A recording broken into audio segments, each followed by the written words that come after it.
Hello everyone, and thank you for joining us this afternoon. We're coming to you live from the Stoke Gifford Stadium, the home of Bristol City, who today host Manchester City. The home side come into this off the back of a heavy defeat to Arsenal in the Continental Cup in midweek, but they showed their resilience and spirit in their last Women's Super League game, coming from behind to draw 3-3 with Reading. As for Man City, after a sticky period, they seem to be back on track. 3 wins in a row, including 2 thumping wins over West Ham and Everton in the league and cup, and they are hot on the heels of the other title chasers. So let's have a look at the other games going on in the 7th round of the Barclays FA Women's Super League today. One game already underway. Manchester United leading Brighton Hove Albion by a 0-0. That one kicked off at noon. Lauren James with the goal for Manchester United. The other 12:30 kickoff sees Everton host Spurs. Later on, Arsenal aim to keep the pressure on league leaders Chelsea at home to bottom side Liverpool. Chelsea themselves are away to Birmingham, and the 3 o'clock game is West Ham United versus Reading. And here is the Women's Super League table. Chelsea, Manchester City and Arsenal make up the top 3. Only goal difference separates City and Arsenal. Everton are up to 4th after their win in the Merseyside derby last weekend. And in the bottom 3, Liverpool and Bristol City remain the only sides without a win so far this campaign. So Bristol City arriving on the right-hand side there. Abby Harrison ruled out for the season with an ACL injury. And they arrive here after a humbling at Meadow Park in midweek. They're yet to win in the Women's Super League this season. But last season, they proved a thorn in Manchester City's side, holding them to 2 draws, home and away. So ahead of kick-off at Stoke Gifford, let's hear from both managers Nick Cushing and Tanya Oxtoby have been speaking to Joe Bennett. Tanya, you had a tough one in midweek, and the games don't get any easier, do they? No, really tough 7 days for us. You know, Arsenal away was a difficult one. Loads of injuries and rotated the squad, and probably not the best performance from us, but we've got a chance to bounce back today. How would you go about trying to stop this Man City side? Yeah, I don't think anyone's been successful the last couple of days, have they? So, look, for us, it's about our performance. I think we need to be really solid without the ball, limit their opportunities through the central areas, and try and hurt them on the counter. So we'll give it a go and see what happens. Got 2 draws against them last season, unbeaten against them, so your players do know they can go and get a result, don't they? Yeah, don't jinx us, don't jinx us. Yeah, look, we performed really well last season, so it's about trying to replicate that, take some confidence from those performances and move forward. Georgia Stanway back today. She obviously had an interesting game last time out, scored 2 but got sent off, but you don't want to take that side of her game away, do you? No, I think we all know how competitive Georgia is. She plays with real enthusiasm, and a persistent foul in red card for her is maybe something that she needs to learn from, but she has to be competitive. She plays right on the edge, and that's why she scores so many goals and plays so well. So, and we're glad to have her back today, and although she's not starting the game, we know that she'll contribute today. Nick Cushing and Tanya Oxtoby speaking ahead of kick-off today, and it's time to bring in Jane Ludlow, our co-commentator this afternoon. You've picked out our ones to watch for Bristol City. Frankie Brown, Jane. Yeah, look, really experienced national team player for Scotland, and the interesting thing for Frankie this season is actually she's been pushed up a unit, so she's playing in midfield, or she has been in the game so far, which is fairly unusual as an older player. Usually as age catches up with you, you end up stepping back a unit, but you know, she's a known top-level defender who now has a new challenge. Now we see Jill Scott, obviously. Jill, what can I say about Jill? Lovely individual, lovely person. She deserves all the plaudits, playing at the top level of the game now for many years. Fantastic awareness, 360 awareness in central, areas of the park, and a major player for Man City for the past few years, and this season is no different. She's a tough competitor and somebody that Bristol, I'm sure, will be prepping certain areas to make sure they can win aerial balls, because her main strength is definitely aerial areas. But she's great with the ball at her feet too, so they're going to have to control and limit Jill's opportunities in and around that box today to be successful and pick up some points, Bristol. Yes, it's going to be another tough afternoon for Bristol City off the back of that 7-0 defeat to Arsenal in midweek in the Continental Cup. It's out of the frying pan and into the fire for them, really, up against Manchester City, who are chasing Chelsea, who currently lead the Women's Super League table, but it's very, very tight at the top indeed. And as you can see from the attire from some of the crowd here, we are deep into winter territory, and lots of people wrapping up warm and making their way to the picturesque stadium at Stoke Gifford for this game between Bristol City and Manchester City.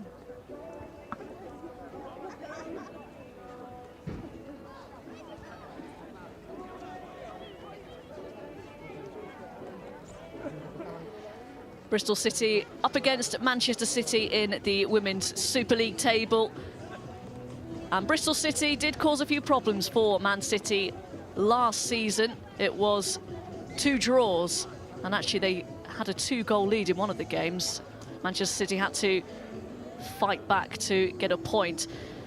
And Jane Ludlow, that ultimately, those 2 results, you could argue, cost them the title, because they only lost on the last day of the season against Arsenal when the title had already been won by Arsenal. They just drew too many games. It just shows you need to show a ruthless streak, don't you, if you're going to win the league? Well, it also shows, I think, for Nick and his group of players, which he'll be well aware of, is having a kind of a plan B in a way. You know, when teams set up to defend and try and take a point from you, it's how you break those situations down, and there's varying ways to do it, depending on the skill set of the squad and the group you have. But it may be we see something different from Man City in that sense now today. Have they got a different game plan? Because I'm sure they're expecting to come up against a fairly low defensive block, and they have to break that down. Well, Manchester City went 4 games without a win in all competitions. That run saw them exit the Champions League in the last 16. But since then, they've picked themselves up, and it's 3 in a row in all competitions, and an excellent win against West Ham United in the Women's Super League last weekend. They've been banging the goals, 9 in their last 2 games. They were also big winners in midweek against Everton in the Continental Cup. As we see the managers taking their places in the dugouts. Nick Cushing, such a long-serving manager now. He's been with them ever since they entered the Women's Super League in 2014. Just the 1 title to their name, though. In 2016, it's been Chelsea and then the re-emergence of Arsenal that has seen them drop out of the Championship title, but they have managed to finish in the top 2, though, in each of the last, well, since 2014. So they've had regular Champions League football.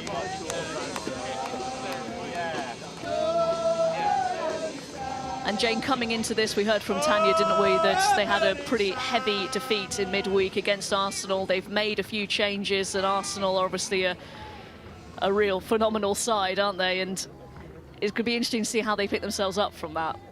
Yeah, well, she has made some changes today. When you look at the squad that has been put out there in recent games now since the start of the season, there's a couple of changes. So the interesting thing for me is, does she stick with the back 4, or does she filter it into a back 5 to secure those areas around her box? But, you know, different players are having an opportunity. They've been forced into one change, obviously, with Harrison having that unfortunate ACL injury. But look, for me, these games, you know, if you're Tanya, then it's an opportunity. You know, I don't think they'll be looking at this negatively. They'll be looking at it as an opportunity to show what they can do and frustrate one of the top teams in the league. Here they come, the 2 teams. Bristol City, the home side.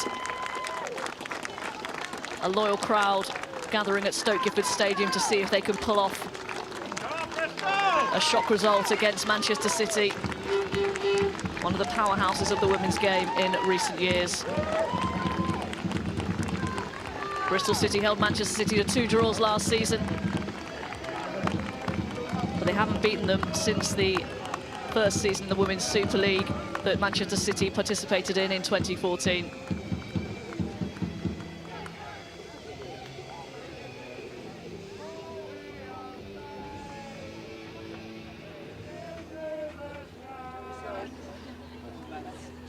So the handshakes taking place ahead of kick-off here at Stoke Gifford. Looks like a healthy crowd as well in the southwest of England.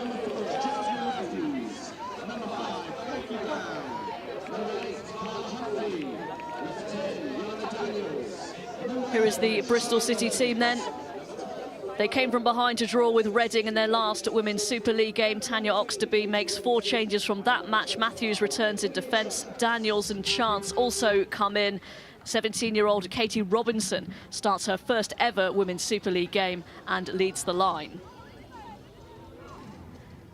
Manchester City make 1 change to the side that thrashed West Ham last weekend. Kira Walsh returns to league action after her 3-game ban. Georgia Stanway is named on the bench. She served her suspension in the Continental Cup win over Everton in midweek. Former Bristol City forward Lauren Hemp starts against her old side.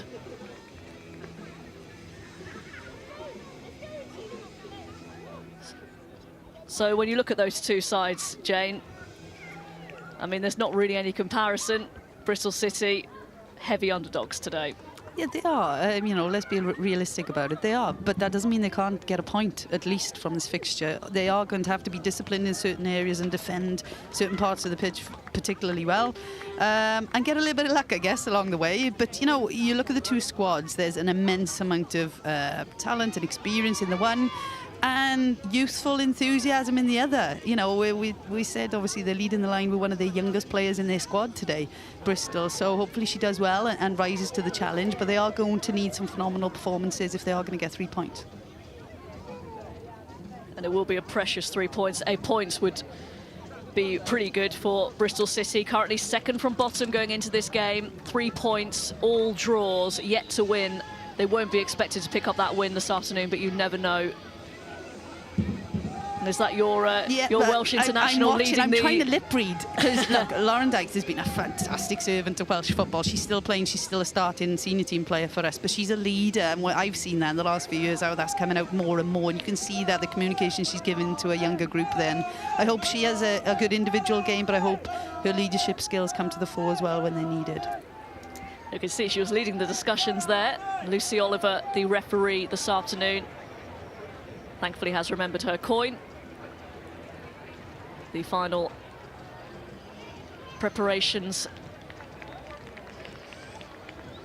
taking place, and we're nearly ready for kick-off. And Georgia Stanway on the bench this afternoon. She was available for selection. She has served her 1-match suspension. She had an interesting weekend last time out, scoring twice and then being sent off late on for 2 bookable offences. So we're just about to get underway here. And I don't usually give my opinions on kits, but unfortunately we are going to have to watch Manchester City in this monstrosity this afternoon. Not sure why they're in their change kit, to be honest. Bristol City in the reds, it's Manchester City who kick us off. In the yellow and pink kit for City. And I think, Jane, we are expecting Manchester City to have the lion's share of the possession. It's up to Bristol City to marshal them, isn't it? It is, but what we're seeing straight from the off from Bristol is they're pressing fairly high. They're not dropping into their own half to defend. They are trying to win the ball back in the opposition half. Whether that's a good decision or not, we'll see as the game pans out.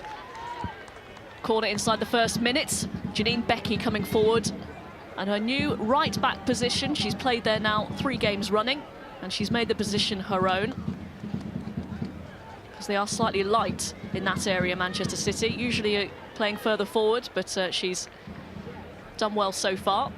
Caroline Weir takes it short to the former Bristol City player Lauren Hemp. Weir delivers, and it's cleared away by Bristol City.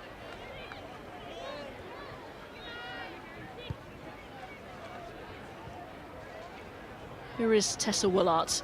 Scored last time out against West Ham United, as did Hemp, who delivers the corner kick. Easy for Sophie Bagley.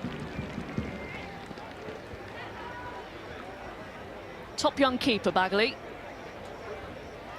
Yes, I'm sure she'll have to show that today, because you know, you'd put money on the fact that she's going to get tested fairly often, I'd imagine.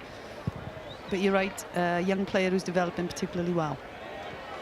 Manchester United now lead 2-0 against Brighton Hove Albion. That was a 12 o'clock kick-off. Lauren James with the first, Leah Galton with the second. Her star continues to rise, an assist and a goal for Manchester United's winger.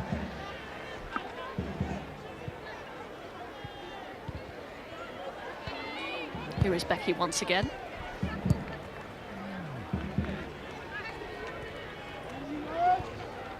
It's an interesting setup, isn't it, down at Stoke Gifford? Now you have a lot of ties, relations, being the Welsh manager. Yeah, well, over many years, we've enjoyed a good relationship, and lots of our strongest players who have grown up within Wales have ended up being part of the club at some point, whether we talk about the likes of Jess Fishlock, Tash Harding. We have less involved in the club these days.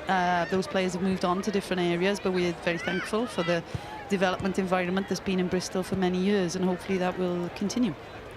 Here is Becky. Walsh. Here is Scott. Bit of a heavy touch. Bristol City once again make the clearance. Sitting quite deep, Bristol City.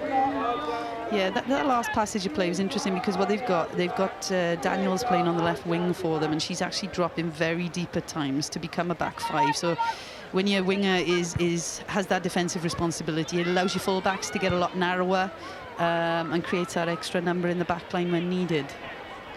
Driving run from Lauren Hemp. She's got Demi Stokes making the run. But we are generally looking at 2 banks of 4 right now, you know, defending just on the edge of their box, Bristol, and they've been there for a few minutes now. Here is Daniels, wins the throw.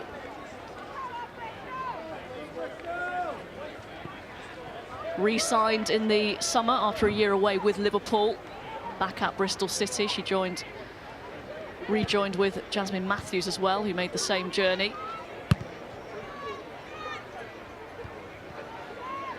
Matthews wins the header. Brown tries to help it on.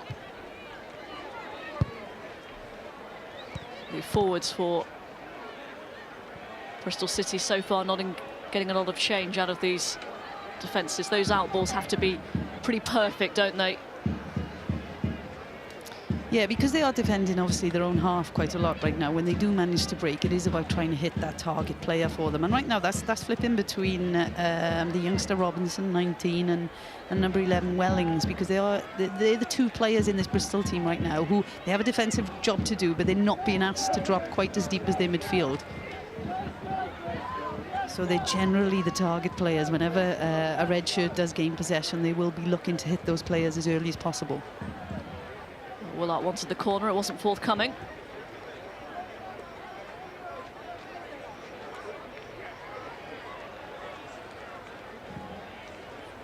Sort of university campus setup, isn't it? Yeah, and we were speaking earlier off air with regards to Bristol as a team and how they've developed and the backing they've had for many years from the academy system that have brought through some great young players. I think it's changing slightly, you know, over the past 12 months. Their relationship has obviously changed in that sense. They're now far more involved with the men's club, Bristol City Men, which hopefully is a good thing for the future, and the backing for them to keep growing and developing, and hopefully still bring through that young talent and step them into the first team. But you know, there's 2 teams we're watching today with very different financial status. The quality of play that can come into those clubs because of those reasons will be vastly different at times. But that doesn't mean they can't compete. What they do need is, you know, obviously Tanya is a very organised manager. She's getting her team into a certain structure. We can see that today, and she's sensible with, you know, I'm guessing there'll be teams they come up against this year that they can definitely get 3 points and they'll play a certain way. There's other teams where they might have to drop a little bit deeper and protect their goal a bit more. Everton have taken the lead in the other 12:30 kick-off against Spurs. Molly Pike with the goal there. That's a lovely ball from Steph Horton from the back. Hemp. It's good defending from Dykes, showing her away from goal. Here's Hemp once again. Now Caroline Weir finds Stokes. Can't quite keep it in.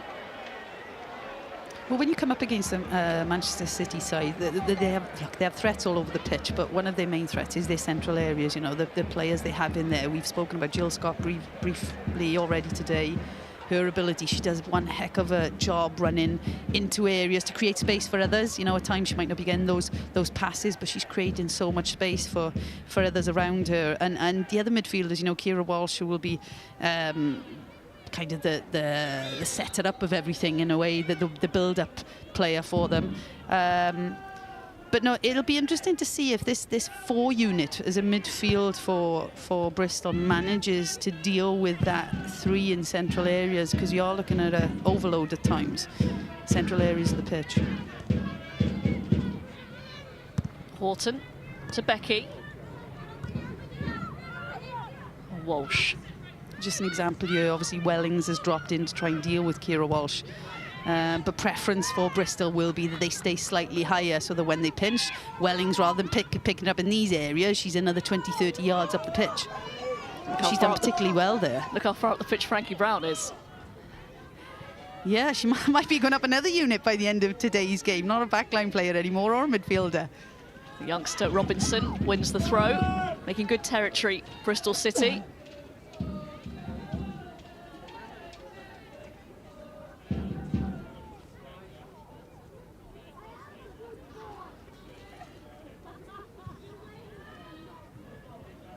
Robinson helps it back to Dykes. That's nice play.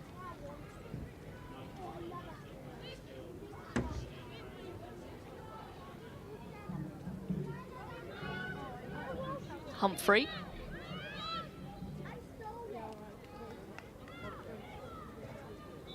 Lauren Hemp has just touched that out of play. It's going to be Bristol City corner. Yeah, there was a moment there where I thought Lauren Dykes could have got it out of her feet and delivered, but actually it's worked out well for them anyway, and they've got a corner on the right-hand side. I suspect these opportunities aren't going to come around too often for Bristol City. This has got to be good. And it's Carla Humphrey, the former Arsenal player, with the delivery. It's a good one. Headed away by Jill Scott. Daniels. Blocked by Ellen White, and another corner kick to Bristol. Yeah, good lofted delivery there from Carla. At one point I thought he was up there a bit too long, but it was allowing her teammates to actually get a run onto the ball and attack it. Obviously the person who I think did head it away was Jill Scott, with the size difference she has against some of the others in red today. Could be another Humphrey delivery. Towards the near post this time. And set wide. A couple of good opportunities there. Flo Allen up from the back. Interesting to see what stance they take with goal kicks. Oh, great. Look, they're going after him. High press. It's fab, you know, in a sense of the mindset is there. We're coming after you. But what it does do is expose space behind you, which we're seeing right now. Obviously, there's a lot of space behind the back line that could be used by Manchester City. And maybe used if they continue with that stance now as the game progresses. You know, teams will choose to do that if they, you know, you're coming up against one of the best teams in the league whose build-up play is very good. You know, the quality of player they have in possession of the ball, the receiving skills at top level, and they do build particularly well. So you can see why they're choosing to do this, to try and break it at source, stop the build-up play. But it is going to be physically quite challenging for those in red today.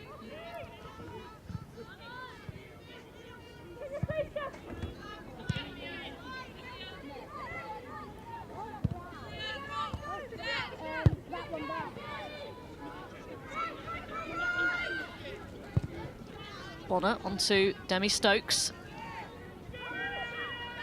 Weir.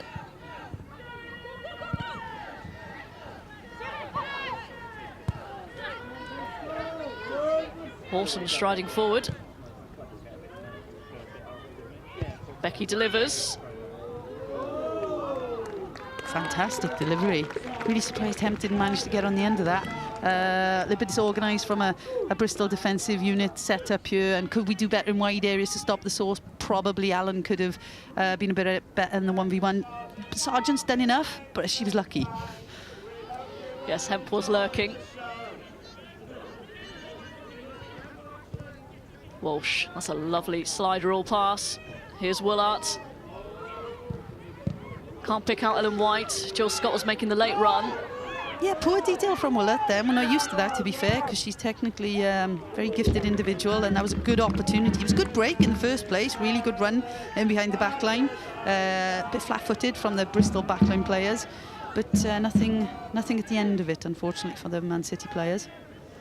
Walsh taking on the long-range shot. She scored in the Women's Super League from a similar distance against Birmingham. Worth an effort.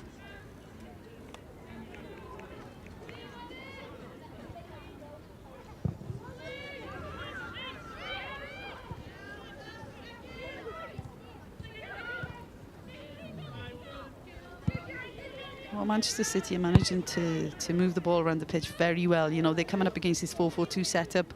In the first instance, this defensive shape from Bristol, and what we're seeing, obviously the forwards are dropping fairly deep into their own half to try and help protect that midfield overload, but as we're seeing, we are there still managing to find space there. It's an area that's, you know, if you're a Bristol City fan right now, you hope that they tighten up a little bit, because that two central midfielder role, the two-man screen that they have in there right now, Brown and Chance, are going to have quite a bit of work to do today if they're going to deal with that three-man midfield of Manchester City, and they are going to need one of those forwards to drop in more often than not to help them in that area. There's only one Abby Harrison. One Abby Harrison. There's only one. The crowd singing the name of Abby Harrison, who has been struck down by an ACL injury. Had two of them in the women's game in the last week, along with Ellie Brazil of Brighton as well. It's becoming, well, it has been way too often in the women's game, and it doesn't seem to be letting up at all. We have so many of them every season. And Abby Harrison, the latest one for Bristol City. We won't be seeing her again this season. And look, there's so much research out there with regards to ACLs and female athletes in general. I'm sure there's more research than since I was recently involved as a physio. It's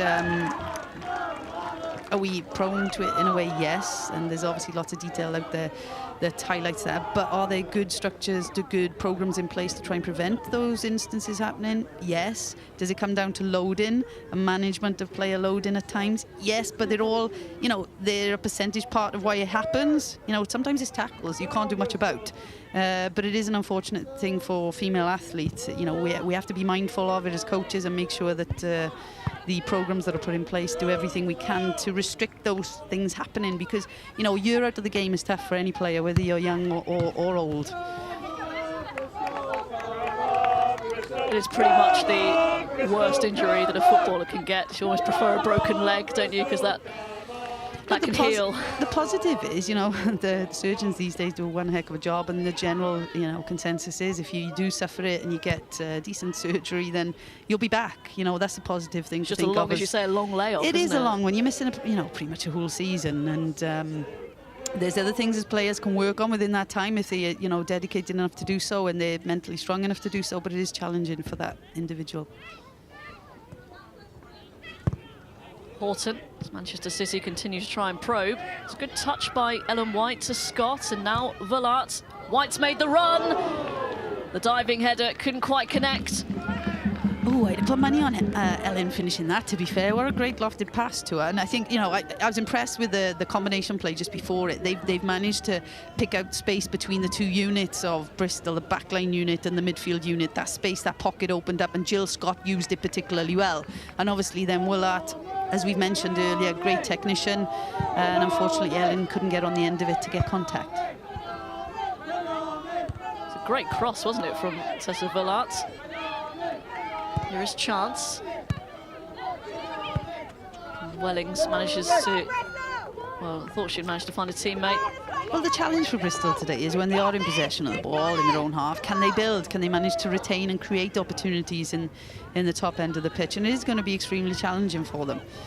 But first and foremost, they have to defend well. You know, we're seeing now they're defending their own half. They've still got that 4-4-2 setup. This kind of becomes a 4-4-1-1.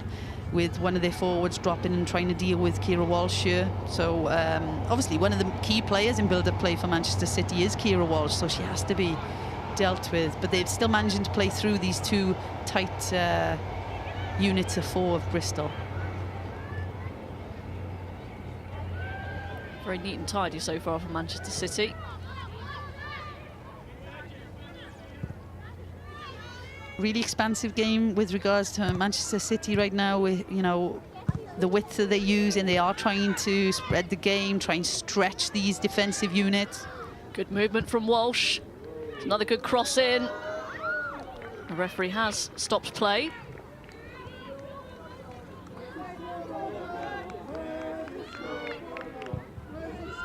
The offside flag was up.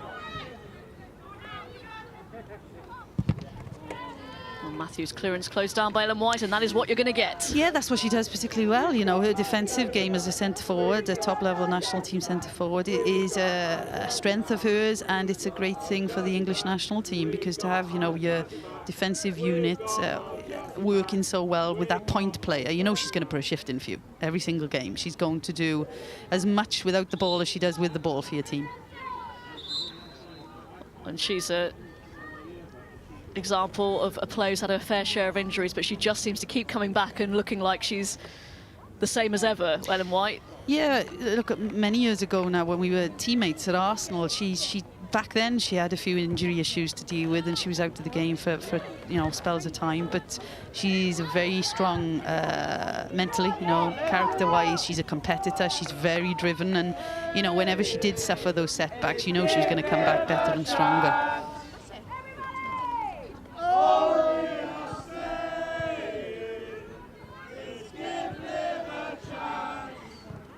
Villard tripped off the ball, but Lucy Oliver, the referee, waves play on. Fantastic touch. It comes down with snow on it, and it's like somebody's just, you know, dropped it a yard above her head. Fantastic touch by Weir there. It's a great example of how within the women's game now there's strong technicians coming through and being developed. Manchester City possess a lot of them in this team. Daniels can't quite see it out of play. Becky's done well. Good recovery from her, you know, she stayed committed to it. Could have done better in the 1v1 defensive situation to start, but stayed committed, and that's what they're going to need is, as a team today, lots of resilience, and in those 1v1 situations to be as strong as they possibly can. We're poking it through to Ellen White, who did look offside.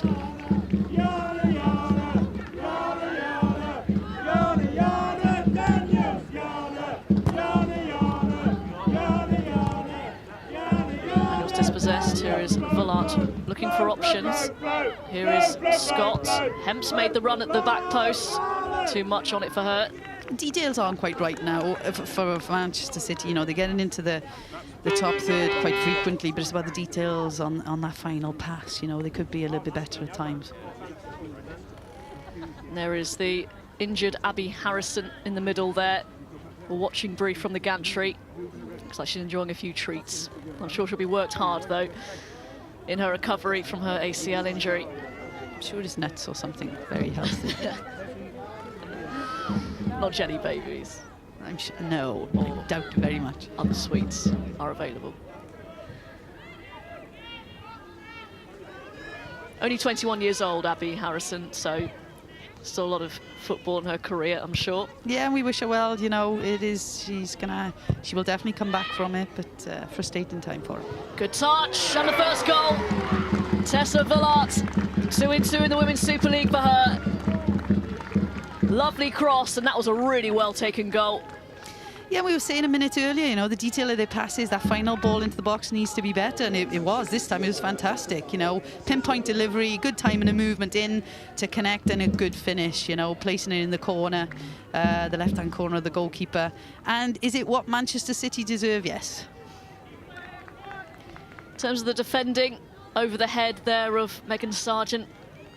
Can they do better? Yes. Are they going to have to do better as this game progresses? Yes. Look, awareness of players moving around you, not ball watching, and then obviously committing to that 1v1 situation aerially.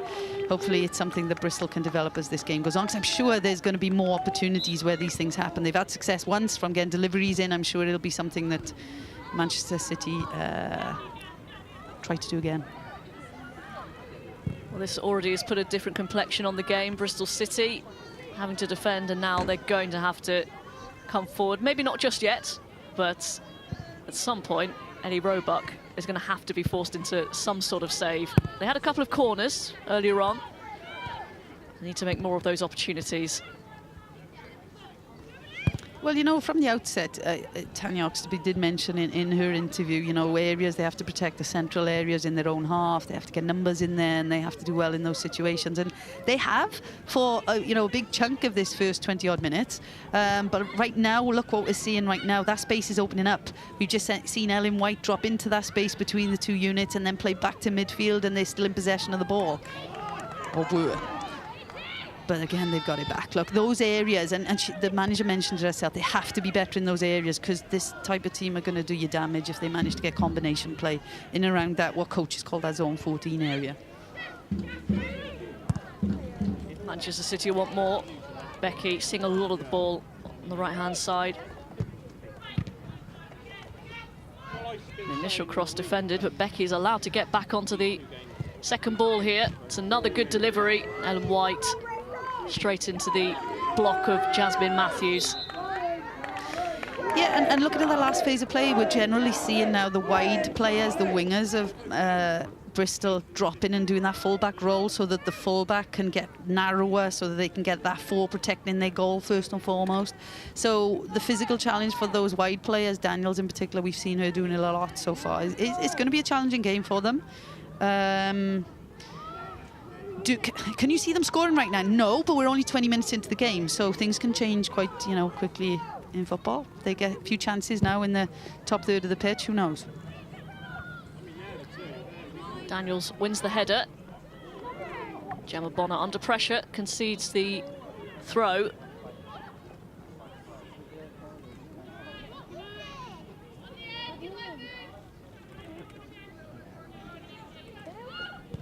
Allen with the throw. Receives it back from Charlie Wellings. Another throw-in for Bristol City. 20 years old, Flo Allen. Had her first WSL start of the season against Reading. It's like she's kept her place. Yeah, look, if you're a young player, joining Bristol City is potentially a good thing. So you're going to get minutes, you're going to get time on the pitch, and for a young player developing, it's the most important thing. You know, you can learn from those around you, the players, the coaching staff, within the training environment. But the main thing that how I look at it, when you're on the pitch, you're going to learn so much more. You know, competing against these levels of players, top international players, you know, you're going to learn a heck of a lot from just this one game today.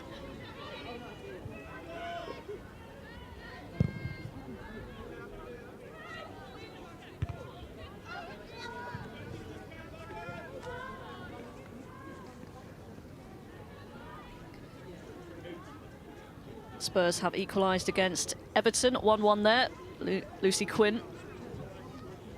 Good game down at Southport. Lauren Hemp coming forward, getting onto that loose ball.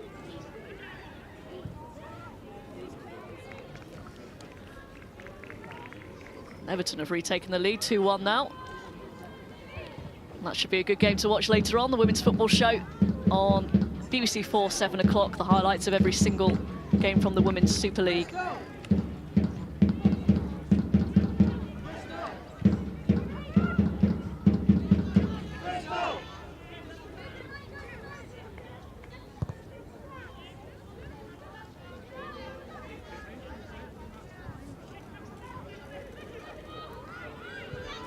From a Bristol City point of view, Jane, these games are not that fun to play in, are they?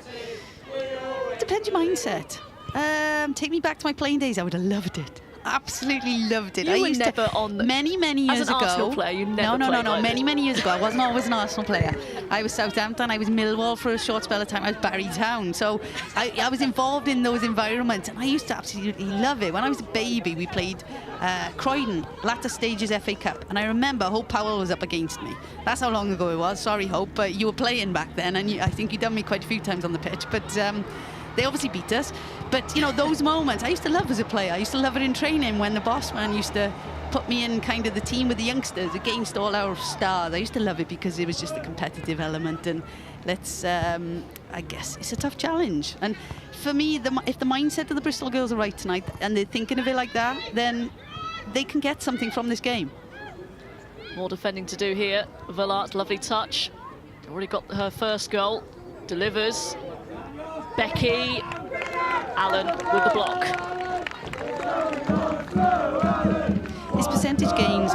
know, from a coaching staff, and you look at this, it's you know, when they get in their half time, it's looking at what's working, what's not. How can they create moments in the game that they can create goal and scoring opportunities? Because look, 90% of the time they're going to be defending today, and they have to protect their goal as a priority. But they still have to try and create those opportunities in the opposition half. I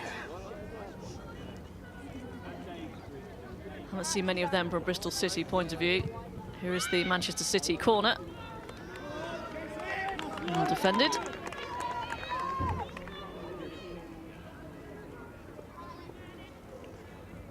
Very close, aren't you, to the crowd in Stoke Gifford? Yeah, and it can be a positive for you as a player to you know, have that emotional content from your supporters. And if you're the opponents at times, it can actually be a huge negative to have that vocal support? Well, yeah, maybe not support at times. We had some interesting environments we played in as an Arsenal group many years ago, which it used to be fair, used to drive us on, but in some ways it can be challenging too. Chance battling for it. Has won the ball. Here's Charlie Wellings. Brown. Now Humphrey. A rare foray forward for Bristol City, and that is disappointing. Those are the moments they have to really get the details right and protect the ball when they get into the opposition half. Protect the ball. If nothing else, get free kicks, you know, get set plays from it and create goal-scoring opportunities. She plays in the West Country. Oh! Bristol's going all the way. Good songs from the Bristol City crowd here.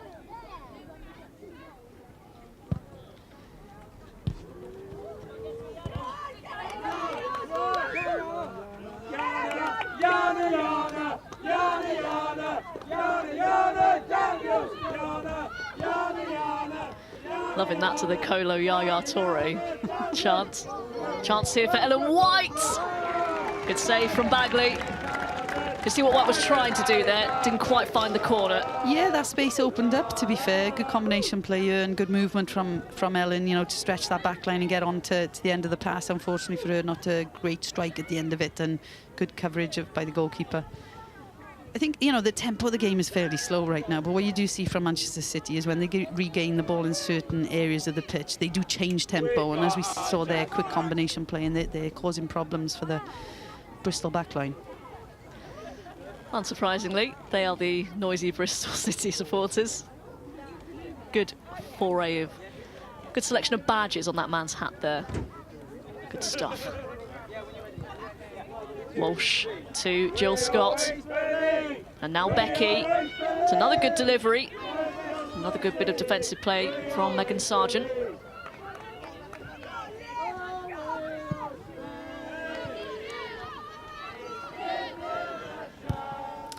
Details when they pinch and go, so when they regain in possession, you know, that transition moment for Bristol is going to be so important in this game. Can they retain the ball, but can they go forwards fairly quickly too to expose the little space that is going to be available to them before Manchester City get back defensively organised? Those things will disappoint Tanya, I'm sure, because, you know, those central areas of the pitch, they're setting up to protect those areas, and playing the ball from your left centre-back straight through, a 30-yard pass straight through the middle of Bristol is going to be a worrying sign for them. We've reached the half-an-hour mark. Just the one goal so far for Manchester City. They certainly will want more, because come the end of the season, goals scored, goal difference may play a part, because it is so very tight at the top. Chelsea, the only unbeaten side in the Women's Super League so far. Becky once again in space.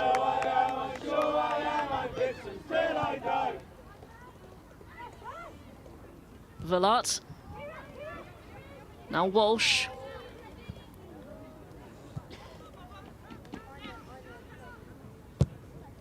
Horton, away by Matthews. It's a good touch by Robinson, who's had precious little to deal with up front there on her own. Good hold-up play in the first instance by the youngster, but needed to retain the ball then, unfortunately didn't give it away too easily. Hemp's cross. That's well handled by Sophie Bagley, under pressure from Ellen White. Well, an interesting stat to look at within half-time of this game is to see how, from a percentage of ball possession, how many times Manchester City are getting in wide areas in the top third, because it's so many times. And when you look at that, you kind of go, well, should it be more than 1-0? Yeah, probably, because they are getting into wide areas in crossing opportunities, but not getting success from those opportunities right now. As we mentioned earlier, you know, the fullbacks for Bristol are getting very narrow, so they're getting forward, protecting that central area for, you know, to deal with these delivery moments. But it is a case of, can Bristol stop the delivery in the first place out wide? As we said, their wingers are going to have a big role to play in that, but right now that space is massive for Manchester City to be able to use. Yeah, they seem to be defending it fairly well when it comes into the box, but you're right, it's stopping it at source, isn't it? Becky's had a lot of joy down the right-hand side for Manchester City. And it's the challenge, you know, you're coming up against very good players on the ball. You protect those central areas in your own half, but then you're going to expose the wide areas if you're playing with a 4 at times. And then it's how you deal with those situations. Obviously, what Manchester City will hope is as you try and deal with wide areas, you're going to expose the central space. So it's, you know, from a Bristol City perspective, it's looking at protecting your goal first and foremost, and whether that could be allow Man City to have the ball in wide areas and deal with making sure we get first contact on deliveries, which actually for high percentages of the time so far today they've done particularly well, apart from the moment when the goal occurred.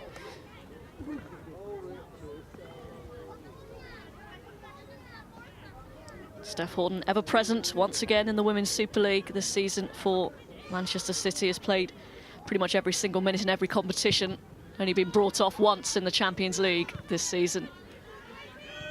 And like Jill Scott, rarely misses a game. And we should mention Jill Scott's becoming the record holder in the Women's Super League for appearances with this game against Bristol City. Robinson turning into traffic. Those transition moments are the key for me with regards to this Bristol team now trying to get success and get some shots on goal. Humphrey again turns into a sea of Manchester City shirts, and that's good play from Jill Scott, but it's a throw into Bristol City.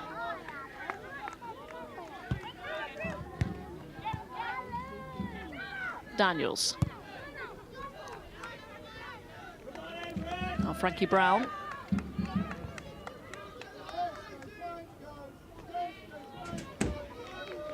Once again, the pass is loose. Yeah, details need to be better. When they do get that limited opportunity right now of possessing the football, challenge is going to be for Bristol. Can they retain it better?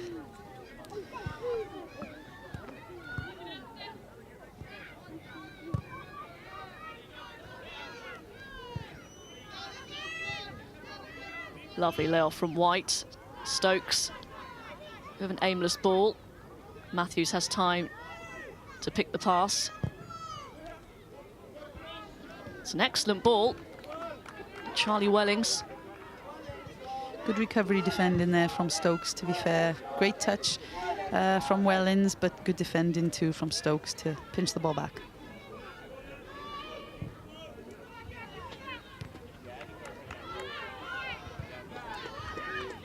There is chance, New Zealand international. Humphrey. Lots of turnovers this last couple of minutes. Lots of turnovers in the game.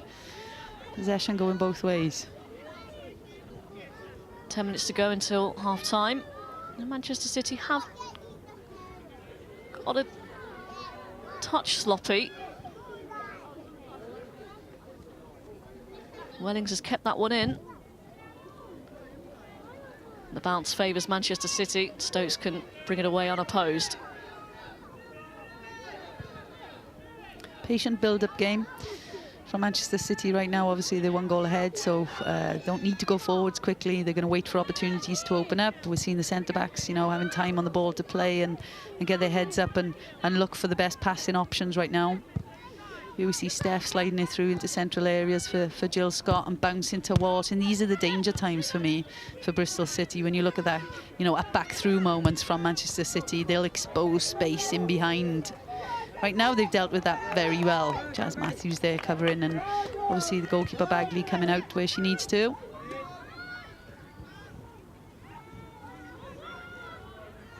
Megan Sargent signed in the summer along with Charlie Wellings, making the switch from Birmingham to Bristol. The connection with Tanya Oxtoby, used to be a coach at Birmingham. They do play them in a couple of weeks' time. But it doesn't really get any easier for Bristol City. Their next game is against Arsenal at Boreham Wood. Interesting trend. When Bristol are building up play right now, when they have an opportunity, they allow their centre-backs to drive forwards. And when that happens, interesting thing to watch. And it could expose them defensively on a transition. That's why I'm going with it. Matthews is driving forward on the left-hand side, and Humphreys was taking a position as a centre-back. But look at the space. There's space exposing in that midfield area right now. Obviously, this is a bit later in the build-up. But it's an interesting thing to keep track of, because if they do continue to do that, if Man City do pinch the ball back then, as Bristol are building, there's a massive amount of space in the middle areas of the park to use on a transition.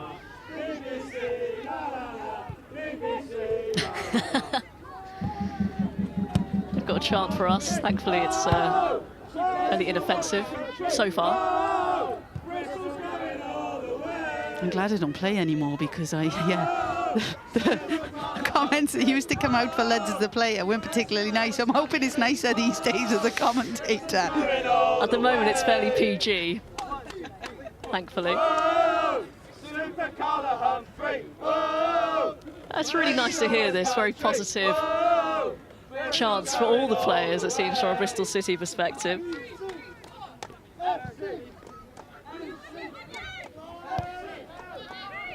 Not the biggest club, are they, in the men's or women's game, but it's clearly a loyal following. No, but you know, as a club, I think they should be proud of what they've achieved in the last 10 to 15 years in the women's game. I just do hope that they can keep pushing on.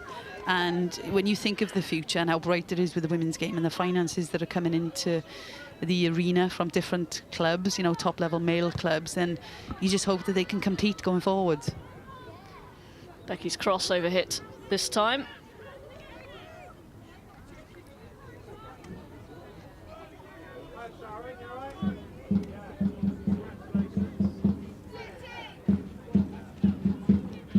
Into the second half at Lee Sports Village. Manchester United still leading Brighton by 2-0. We will see those goals at half-time, so do stay with us. And that's a pretty lengthy trip for those Manchester City fans. Commitment. Pretty much from one end of the country to the other. Is it easier if your team generally win? I don't know, you know, I'm posing that question. To be fair, it's commitment either way. I think it makes the trip feel a lot longer if you've lost on the way home.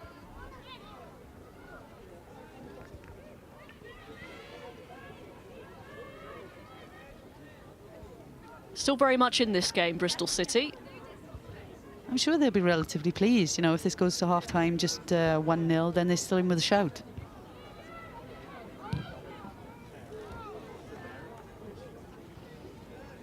Five minutes left of the first half. I do have a feeling, though, that Manchester City are kind of in second or third gear right now. You know, the tempo of play that they've shown in previous games and the ability, the levels they have to get that ball up the park quickly. We're not really seeing very often. This might be a moment that shows it. Becky once again.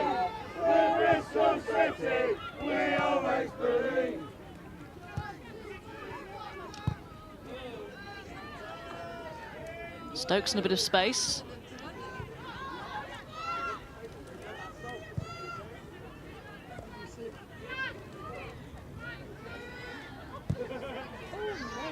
Fulton to Becky.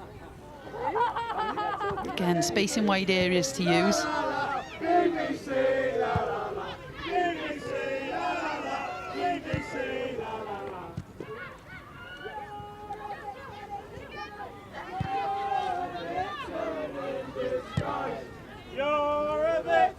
Becky, now Walsh.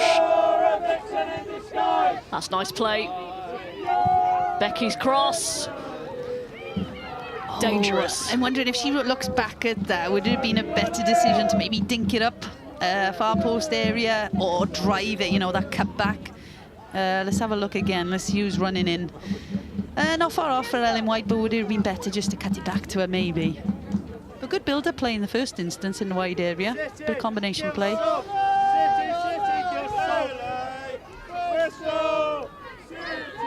Hawson spending most of the time in the Bristol City half.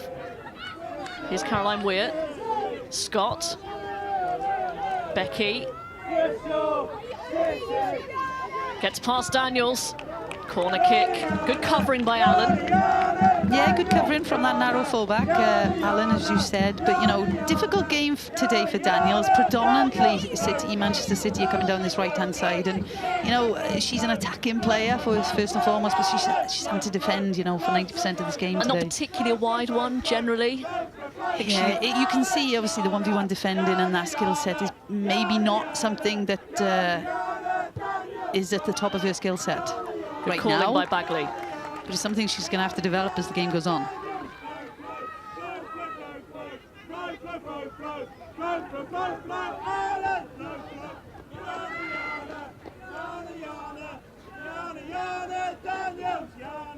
They can manage to get into half-time, just the goal deficit, Bristol City. They will be very pleased. But they do need to offer a little bit more. And as you say, Jane, it's just a little bit more composure on the ball when they have it. Yeah, because instances, you know, there have been instances where they've managed to build into the opposition half, but then they're losing it. You know, we're talking about 3 or 4 passes, and then there's a transition moment. And it's you know, can they do better in those situations? Again, we're seeing this pattern where a centre-back's driving forwards, and we've got one of the centre-mids for Bristol dropping in to become a backline player.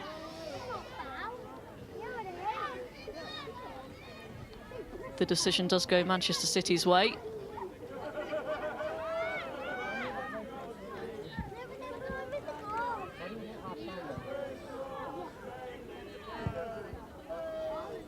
Those moments are interesting for me from a coaching perspective, because you're very high on the pitch. You've got a kind of half-hearted high press going on, but you're still exposing space. And then you're having to chase Now, there weren't too many complaints about that challenge earlier on there, but that looked slightly high for me from Bonner. Let's have a look. She misjudged it, to be fair. I think her eyes were on the ball, weren't they? And she tried to bring it down, but did she end up having contact? Maybe. Sit on the fence with that one. Well, in your day, no one would bat an eyelid, would they, Jade? That's fine. That's actually like my first touch, to be fair. I think a lot of my teammates would say. No. Know what you're good at, but know your weaknesses. If you know your weaknesses, you can work on them.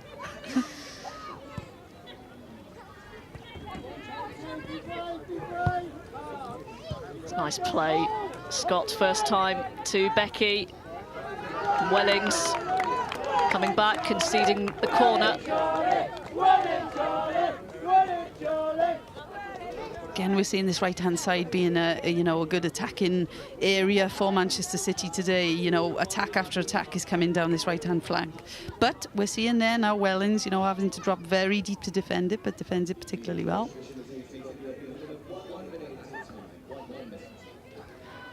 Just 1 minute added on, which seems fair. It's been a pretty free-flowing game, actually, hasn't it? Not too many stoppages. Yeah, and as we said, you know, about 5 minutes ago, if they can hold it to 1-0 half-time, then it's a positive scoreline right now for Bristol. Chance has done well. No one in there, well held by Ellie Roebuck. That's the first thing she's really had to do. Good play by the New Zealand international.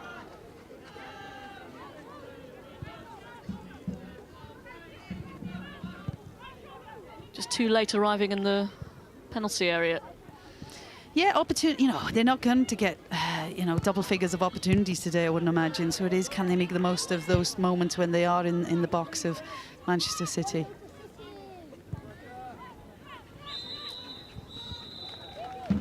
There we go, first half. A narrow lead for Manchester City, thanks to a really nice strike from Tessa Vullart. She's scored in each of her last 3 Manchester City games now, 3 in a week for the Belgium international. Had a couple of opportunities to extend their lead, Manchester City, but on the whole, Bristol City have defended well and are still very much in the game at half-time. Tanya Oxtoby generally will be pleased with the account her side have given of themselves.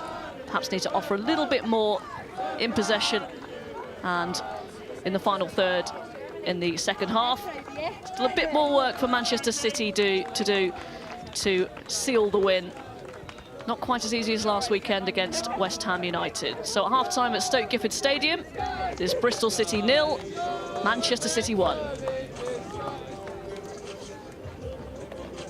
Marco, the gas man.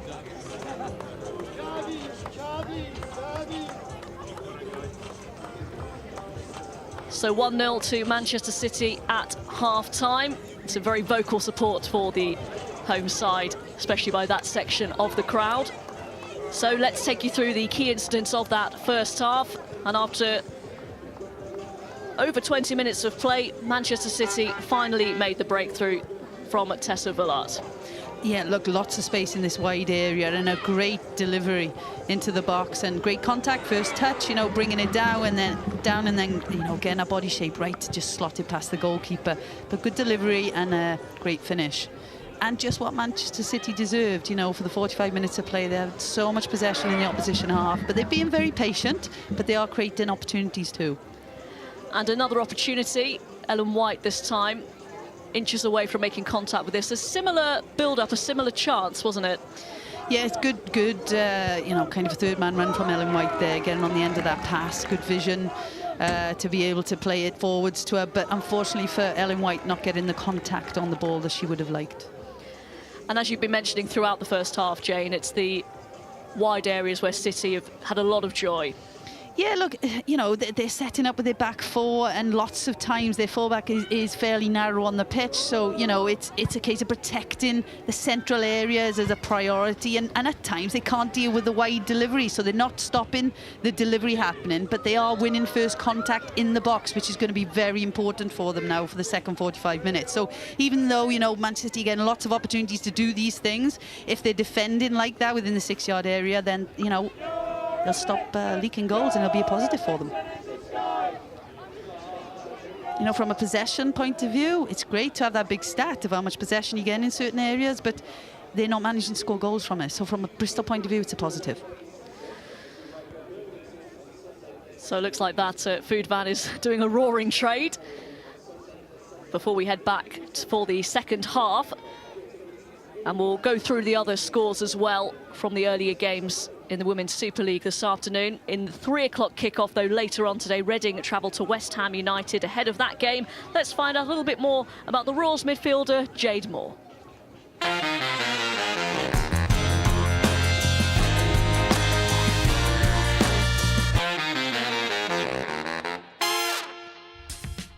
Wish me luck. Help! Help! All right, let's get straight into it then. So, Jade, without being rude, you're one of the more experienced players at Reading now. I don't know what you were going to say then. How's that feel? Does it feel any added pressure? No, I just think it comes with getting older. I think, you know, the longer that you've played the game for, the more that you've experienced the game, the more that people sort of rely on you and your experiences to sort of come to light. So I don't think I look at it with any more pressure. I just turn up, do my job, and if people need a bit of help them if I can. What is a day in the life of Jade Moore like? It depends. So if I've got a full off day, I'll either go play golf. Oh, nice. Okay. And if I get probably half a day the day before and then a full day, I'll probably go up home and go and see my niece and nephews and family and whatnot. Let's talk about your teammates then, all right? You're in the changing room. Who are the jokers of that changing room? Tash Harding. You can kind of gauge that, can't you? Yeah. Woo! All right, dressing room DJs. Grace. Oh. Yeah, Grace and Molly Bartrip tends to get on the decks. Right. What sort of tunes I got? Actually, really awful ones. Oh, I really don't agree. Have you told them that? Steps. No. I'm so shocked. I actually don't know what I expected, but I didn't expect cheesy pop. I'm like, how is this motivating? We've got Westlife on. For a game? Yeah, like how? What was your initiation song? I sang Stand By Me. Okay. Duet, Joe Potter and myself. She's like, who the hell? I got asked a question, when was the first time that you got noticed like being like a footballer? I was like, never. See what happened then? That same reaction. She went, who is that? Oh, it's the twins, it's the twins. Wait, drive it in. Rose, This was the worst experience I've ever been on. The adult had to drive.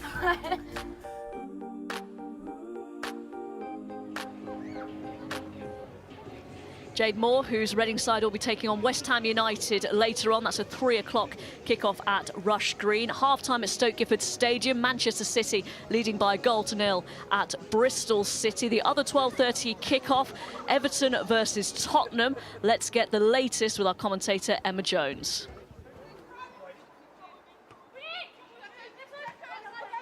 Ball back in play. Away from Furness. Nice touch. Finds McGill in midfield. Now racing onto it is Turner on the left wing. Turner looking for the cross. Turner gets the cross in and it's touched in. The ball pulled in from Turner. Molly Pike knew exactly where it was coming. Really close range. She couldn't miss from there. Turner to Pike. Everton 1, Tottenham 0. Philby Long for Tottenham.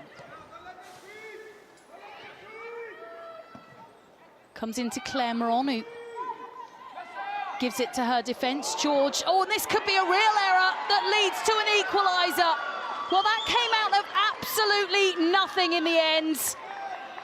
It's Everton 1, Tottenham 1, and it will be Cagman again. It's low. It came off a Tottenham head on its way towards the Tottenham goal, and Becky Spencer did really well to push that away.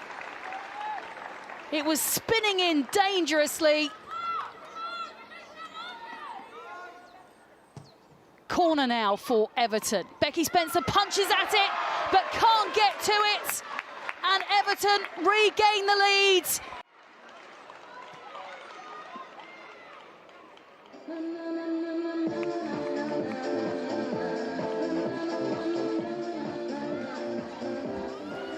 And here are the Man United goals. 2-0 they lead Brighton Hove Albion. That was a 12 o'clock kickoff, so a latest score there. Another really good display from Leah Galton teeing up Lauren James. Those two have been very bright in the early stages of the season, the Women's Super League. So that was the first goal. And the second one scored by Leah Galton. Great wide play and a lovely finish past Megan Walsh in the Brighton goal. So that's us up to date so far in the Women's Super League. Don't forget you can watch all the highlights from every single game in the Women's Super League over this weekend. Tonight, 7 o'clock on BBC4 and a repeat on BBC One after Match of the Day 2 at 11:15. Let's head pitch side now. Laura Bassett is with Reshmin. Hello there, thank you very much. Yeah, great atmosphere here, isn't there? Like, the Bristol fans are so in great voice, great music. Yeah, it really is a good atmosphere. You know, Bristol are certainly putting on a show for their fans so far. Yeah, absolutely. Well, they're 1-0 down. You've got to say, I suppose it was coming from Manchester City. They deservedly ahead. Do you think perhaps the defending could have been a little bit better on that one? Yeah, I think you know, the defending that they've showed so far, I think they'll be disappointed with the opportunity. Janine Becky had all the time in the world to put the cross in, and just the lack of marking was non-existent. You can't give such a player like Tessa Vullart that amount of time and space, because she will punish you like what happened. But like I said, Bristol are certainly after the week that they've had so far, they're putting more of an organised and resolute performance. Yeah, and they have been holding Manchester City, haven't they? Or is it that the City perhaps haven't been finishing their chances very well? I'd say a bit of both, to be honest. I think City, they're very good at grinding down the opponents. They keep the ball very well. The interchange of positions is so good. Jill Scott will start out on the right, then she's up front with Ellen White, and then she's central. And just that rotation, they eventually grinds down the opposition, and then the opposition lose concentration. But I think Bristol, they know they're up against a tough team, and they know they need to concentrate wholeheartedly. And it's just in those moments, like we saw for that goal, that's when they switch off. Absolutely. So second half, what do they do differently? Well, I'm really surprised. I don't know whether Ebony Salmon isn't 100% fit, so that may be why she hasn't started the game, because she was certainly against Reading last week. She was a big catalyst for them getting back into the game. So she's fast, she's tenacious, and she's definitely Bristol's biggest goal threat. So I'd love to see her being introduced. And when you have a player come like that onto the pitch, it just gives everyone else a big lift. So I think we will see her, and hopefully it will give the rest of the team a big lift. OK, well, looking at Manchester City, I mean, they're out of the Champions League now. Chelsea aren't in the Champions League. Arsenal fighting on all fronts. it's going to be a really tight title race, isn't it? It's looking to be one of those this season. Yeah, at the start of the season, I got asked for my predictions, and it was so tough. And Where did you go? I went Chelsea. I went Chelsea for Me the title. too. Yeah, but you know, it's certainly living up to the expectation. It's tight week in, week out, and neither team want to drop points. And like I say, it's living up to the expectation. And that's really what it's all about, isn't it? Because no one can make a mistake, because you never know what's going to happen in the next one. Yeah, that's right. And like you said, Manchester City, they are out of the Champions League, but sometimes you wouldn't, as a player, you don't want that. But sometimes when your focus is narrowed down, you know, that's what you concentrate on. And what about Jill Scott then? She's making a bit of history today. 133 appearances, the only player to amass those kind of appearances in the WSL. And she's such a star, isn't she, for club and country, but as a person as well. How happy are you for her to have achieved that milestone? Absolutely brilliant. You know, she 100% deserves this. And I'm just so delighted for her. And I think she's got many more appearances. She's got another 133 appearances. She probably wouldn't say that, but I definitely believe in her wholeheartedly. But yeah, she deserves this accolade, and who knows, we might get a cheeky goal from her in the second half. Yeah, it would be a nice way to top it off. What do we expect in the second half? Do you still think City win? Do you think they can hold out? Yeah, like I say, because they grind down they're so good with the ball in possession, and you know that they will. The amount masters at this, aren't they? They are, and the amount of crosses and chances from wide opportunities. And Ellen White, you just know she's not really been in the game, involved a lot in the first half, but you know, with such a predator like that she's going to stake her claim. She could turn it on, couldn't she? Okay, that's it from us here. Back to you guys. Thank you, Reshmin. And it looks like Bristol City are going to make a substitution. Ebony Salmon stripped and ready to go and doing a pretty vigorous warm-up. We'll have to see who has been withdrawn from Tanya Oxtoby's side. Elsewhere, Manchester United have put the game to bed well and truly against Brighton Hove Albion, and another goal for Leah Galton, Jane. So 3-0 to Manchester United. Look, great move into the box. Good cross in the first instance, but good contact as well. And the player we're talking about, I think she's been one of the stars of the season so far. You know, many people wouldn't have heard about her before. And I think Casey's doing a great job at Manchester United. The style of play they have suits Galton. I think she's a great deliverer of the ball, but, you know, she can finish too. Georgia Stanway, a watching brief this afternoon. And ahead of kick-off, let's just remind you of the goal that separates the two sides. Tessa Vullart, who has scored her third goal in 3 games. Well, lots of time in wide area for Becky to pick out a pass. You know, we mentioned earlier about the good finish that it was from Wullart, but poor defending from Bristol. You know, it's an area they've done particularly well throughout the 45 minutes, apart from in this instance. You know, the central defenders have ended up ball watching, lost the runs of Manchester City, and given Wullart way too much time to pick out her area of the goal to finish. So that is the only goal that has been scored this afternoon. Bristol City with lots of good defensive play, and while they're only 1 goal down, they'll hope that they can get something out of this.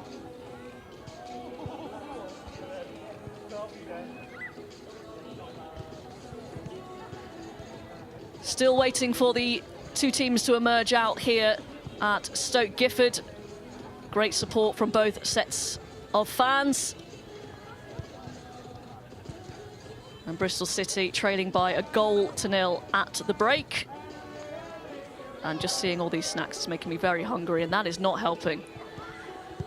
That looks delicious on a cold day. It's great not being a player anymore when it comes to food, to be fair. It's dangerous visiting these football grounds, isn't it? The smell just draws you. Yeah, one of my first memories of football, it was down in the Vetch, down in Swansea when they used to play at the Vetch, and the pasties. Oh my God, I'd go for that. Nothing else. It wasn't to do with the football when I was a youngster. I was going with my dad to have the pasty half time. Sweets as well. So still all to play for, Jane. It looks like Ebony Salmon is going to come on. We'll try and get confirmation of who is going to come off for her. I wonder if it is the youngster, the 17-year-old Robinson, who, well, we could probably count on one hand how many touches she had in that first half, but she did her job. I'm sure not the game that she would have been the most enjoyable for her, but she did her job. Ebony Salmon waiting to come on. Yeah, look, it's a tough role for the forward line of Bristol City today, but she was committed to it. You know, she was round the park. She was very, you know, energetic defensively at times. Having said that, you know, they're managing to play around that front line of Bristol too easily at times. So Yeah, could it be the youngsters replaced? It's a tough one if we're going on performance. You know, has she been moved out of the team because of performance? If it is her, then, you know, you could say she's done her job, but it's a tough one for them, to be fair, and Salmon's going to find out when she steps on the pitch now.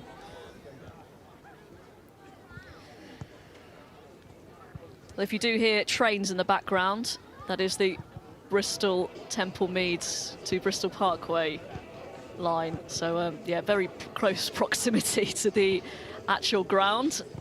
They do come along fairly frequently. You might be surprised given the state of our trains. Well, with Salmon coming on the pitch, which it looks like she is, what we may see from Bristol City is a bit more of a counter-attack threat. So when they do pinch, they go forwards a little bit quicker. Having said that, we have no idea which position she's coming on right now. But, you know, there have been opportunities for Bristol in this first 45 minutes. They haven't got details right when they've got into that final third to create goal-scoring opportunities, but they are managing to play through Manchester City on occasions. Here comes Nick Cushing, Manchester City manager. He's kept his team as is from the starting 11. The challenge for these guys today, I think, from a Manchester City perspective, is the switch off that could happen, especially from a backline perspective. You know, they're having lots of the ball, but they have to make sure they switched on to transition so that they don't get caught out exposing space at times. And that's concentration more than anything now for the next 45 minutes for them. Abby Harrison, crutches in tow. I'll be hoping her side can get back into this.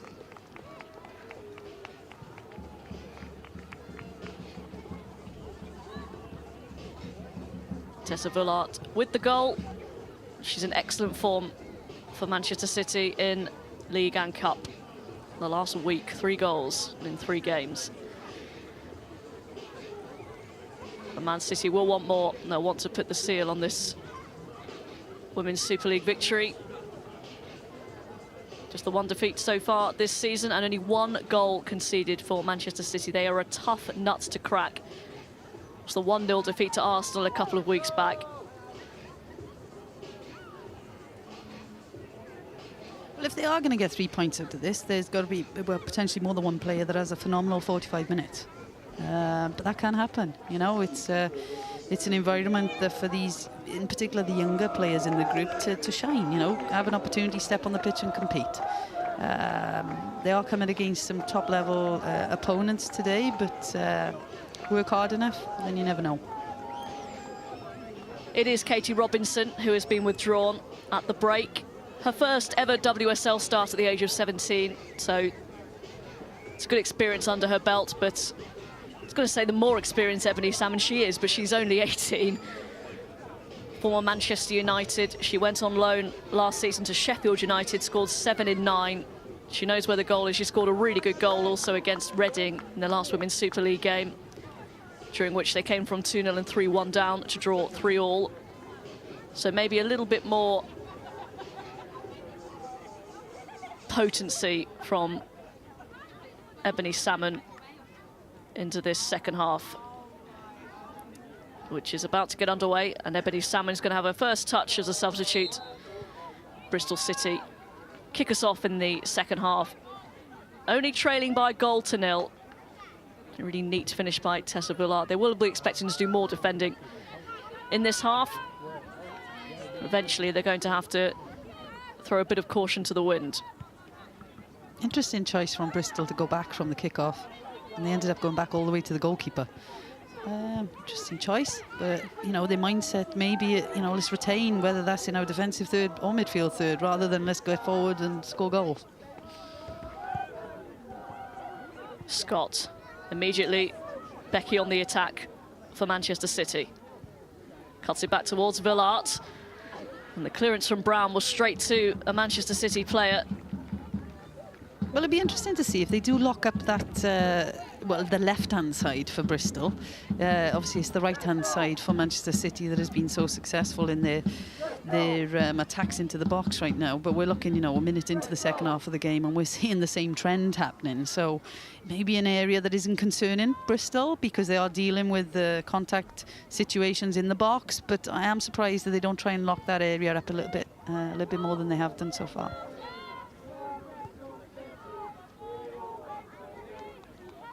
White asking a lot of Villard there.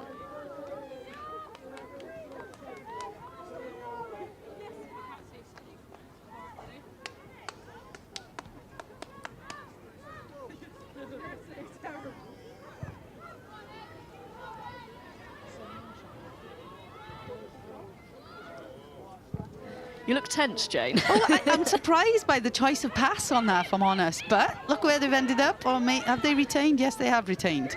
They put a little bit of pressure on their backline there, because I think the pass was played out to Allen, I believe, under pressure, and ended up having to go straight back to the goalkeeper. And she had a fairly decent contact on it. But unfortunately, they haven't been able to build from it. And we see Manchester City in possession again in around the middle third. It's another pass out of the touchline, isn't it? They've done that so many times, Bristol City, and they cut those mistakes out and give themselves a much better chance. So they're not really being pressurised that much, are they, by Manchester City? No, they are allowing them to play short, but in a way, Bristol City in possession today are their own worst enemies. That's risky once again. Yes, you know, a situation that we're talking about, the decisions that they're making in possession, they're just putting each other under pressure at times when they're more often than not another passing option to play.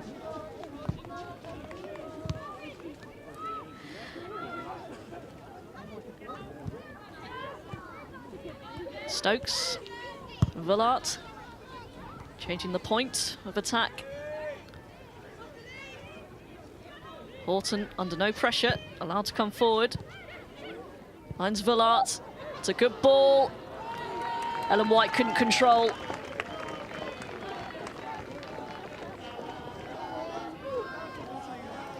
Space opening up in central areas again for Man City.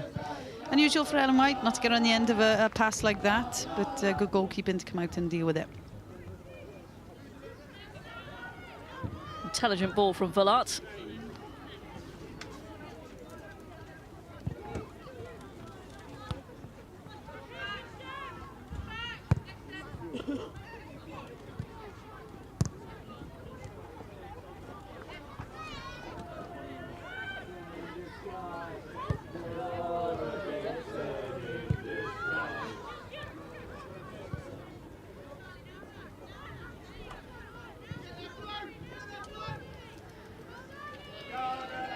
Scott. Here's Kira Walsh.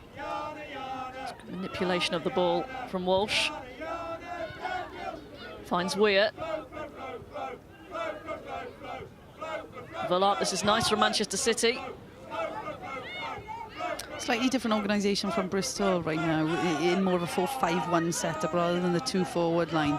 They've got their single forward as the counter-attack threat, and they've dropped Wellings in on the left-hand side. At times, predominantly she's in the midfield, but at times she's becoming the full-back to allow Allen to go narrow when she's needing to.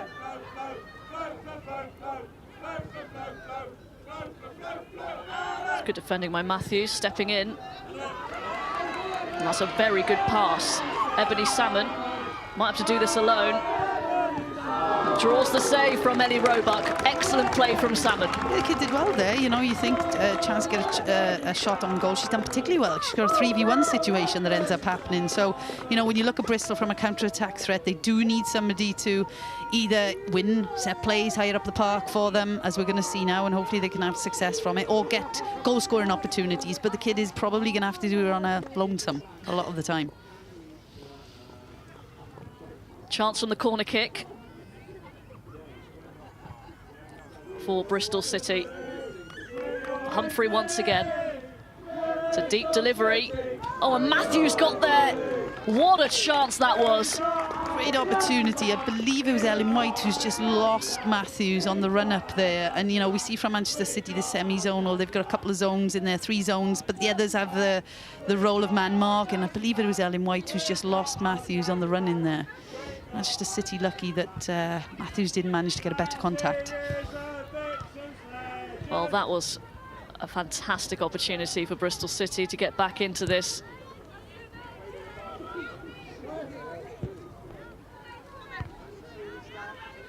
Humphrey has shown she's got good delivery from set pieces. Yeah, and hopefully if they do get more opportunities, she can get that consistency and just develop as they're attacking the box in central areas. Can they get better contact? They're persisting with this, you know, a kind of fairly high press in the opposition half at times, Bristol. And there is space to use behind this back line, but as we're seeing now, are Man City going to make the most of that space? We'll see.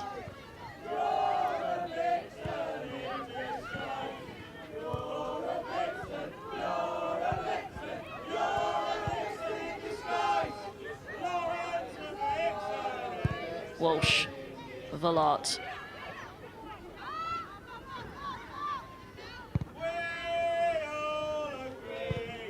Vallart with the shot. Oh, it's a poor organisation from Bristol then with regards to spaces that they're allowing to open up in central areas. A good movement from the City midfield to get on the ball, but you know, they're managing to play through those tight central areas again. We see Kira Walsh, you know, it's one of her strengths, picking out tight passes. And too much time, again, for players to turn and pick out the shooting opportunity on the edge of the box. It's now 3-1 to Everton. Lucy Graham with the latest one against Spurs, so Everton have a bit of daylight. Cracking game down at Southport. Sargent plays it back to Bagley.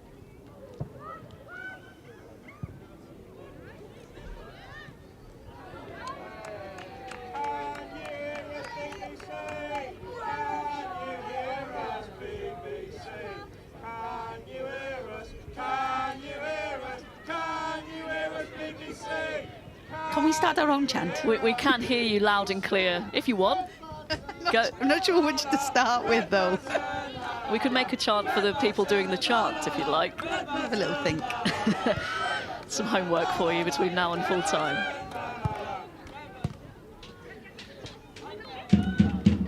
Here is Hemp. Scott. So here we see Wellings, you know, a little bit deeper, kind of. It looks like a 5 at times now as a back line. And Wellings being given the job to deal with that left-hand side defensively. And right now, what are we, nearly 10 minutes into the second half, you could say she's doing a better job than what they did in the first 45. Here is the header once again from Jasmine Matthews. Oh, she'll look back at that and be frustrated, because that was one heck of an opportunity to get back in this game. You're absolutely right. Ellen White did lose her, but actually she got back, and even though she didn't have eyes on Jasmine Matthews, I think she may have just got in her way enough. Done just enough to put her off.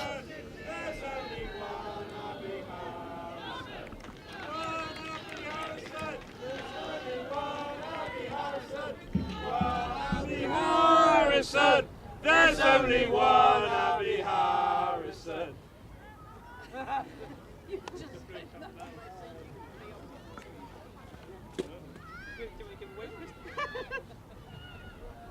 Not sitting comfortably just yet, is he? Well, no, you know, you're not going to 1-0. Have they had opportunities to extend that scoreline? Yeah, a couple in the first half. But it has been a game where, you know, it's goal-scoring opportunity after goal-scoring opportunity for Manchester City. But I still feel that they're not really playing at their full potential. The tempo of their play is not as high as it would normally be in possession. Give credit to Bristol in that sense, you know, they're committing to their pressing. There's generally a red shirt when Manchester City are trying to play in the opposition half. There's generally a red shirt putting pressure on that person on the ball.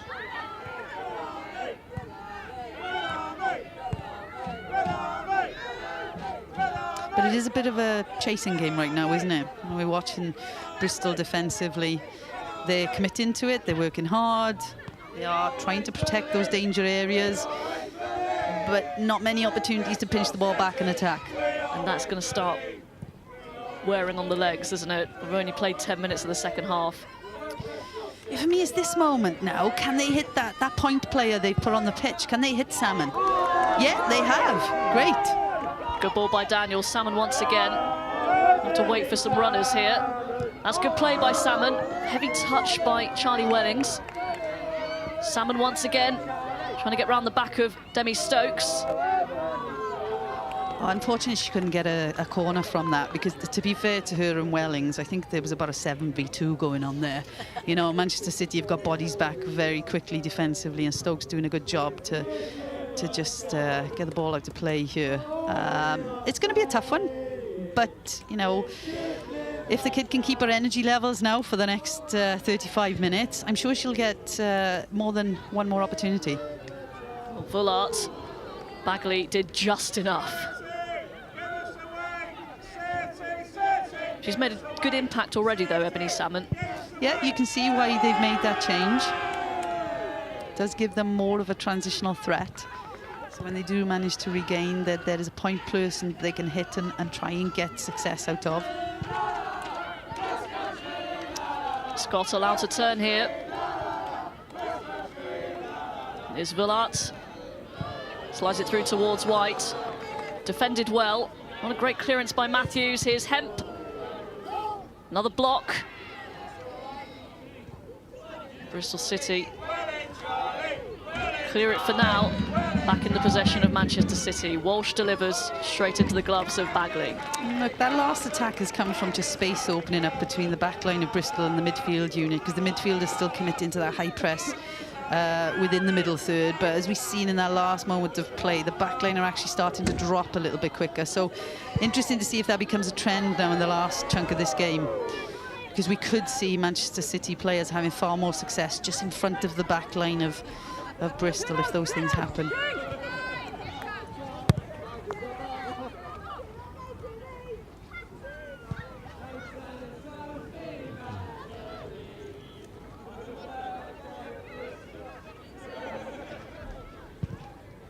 Horton into Scott. Oh, it's a chance. Ellen White is offside.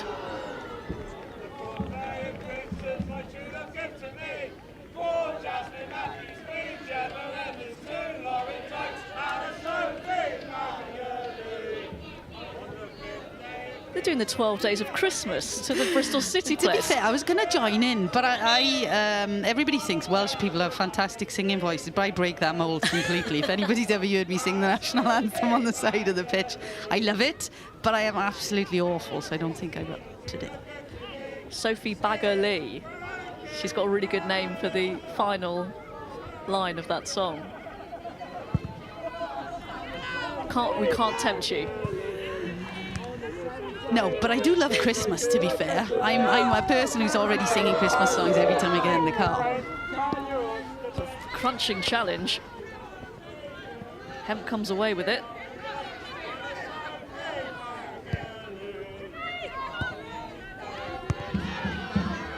Tempo in possession. Come on, Manchester City, get this tempo up, because, you know, not that I'm obviously biased in any shape or form, but I do want to watch good football. And I think there's so much possession going on. Can they penetrate better?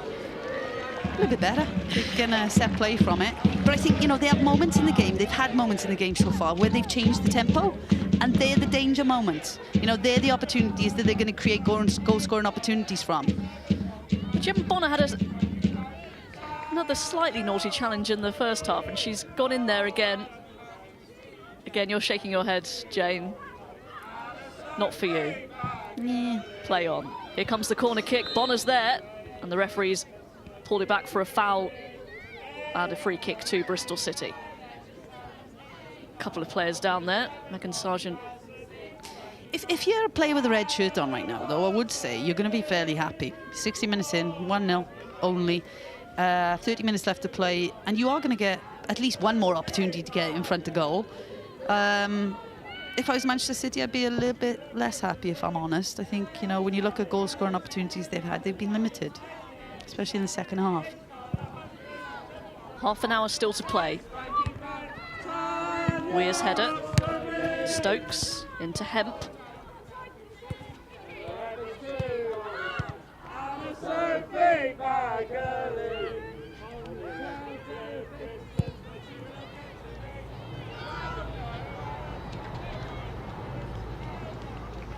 They could release an album, this lot, couldn't they? Yeah. It's interesting listening to them right now because, you know, the football we're watching for the last few minutes has been, you know, I hold these guys in you know, a really high level. When you watch them play over many years now, this Manchester City squad in particular, I think it's a squad full of fantastic talent. I think the level that they can get to when they're at the top of their game is fab. Just not seeing it very often today. But we are seeing a very committed Bristol team who are organised. They're restricting Manchester City to opportunities. And if, like I said, I think they'll be the happier of both teams right now. And considering the week they've had, obviously they had a good draw against Reading, having been 2 goals down on 2 occasions, drawing 3-3, but conceding 3 and then conceding 7 against Arsenal. Yeah, mixed bag for them, isn't it? You know, you look at the 3-3 result, and if you're a coach, you're going, great, we've come back, you know, we're resilient, we've reacted, we've responded, there's character in the team, but then you also look at it and go, how we leaked 3 goals, so there's areas to tighten up on too. Obviously midweek would have been a disappointment, but I think the boss highlighted earlier that she's had to rotate, she's had a few injuries, and they don't have the biggest squad to be able to utilise either. Becky allowed to get the cross in. Ellen White didn't get the connection. Again, we're seeing deliveries coming into the box, but we're not seeing an end product from Manchester City. Good run down this right-hand side again. And what we saw there was Ellen White actually making first contact, but not in the way that she would have hoped to get that one-touch finish, being more effective. Scored her first Women's Super League goal last weekend against West Ham United. That was a game that Manchester City found a lot easier than this one. Well, as it stands, Manchester City are going top of the Women's Super League table, but that possibly and probably will change before the afternoon is over. Arsenal up against Liverpool at 2 and Chelsea at Birmingham at 2:45. Very much a 3-horse race so far. But Everton there or thereabouts. Same points as Arsenal as it stands. They are leading Spurs by 3-1. Listen, I wouldn't discount Man United to be picking up points now as they go through the rest of the season. Here's Salmon. Oh, and Ellie Roebuck lost it for a moment there. Manages to grab it at the second attempt. Oh, it's a pity she didn't realise earlier that that ball wasn't actually claimed. Is it just a bit of a moment where she switches off here? Yeah, not quite. To be fair, Roebuck does well to get back on it. Disappointing with the first claim, but does respond very well. Valart. Good driving run. High and wide. And you can see just Hemp on this far side, just holding her hands down, going, I'm an option. Don't think she said anything, but you could see a little bit of frustration there just because there was a pass option here. But to be fair, she's driving into the box. Harsh not to take that opportunity to strike.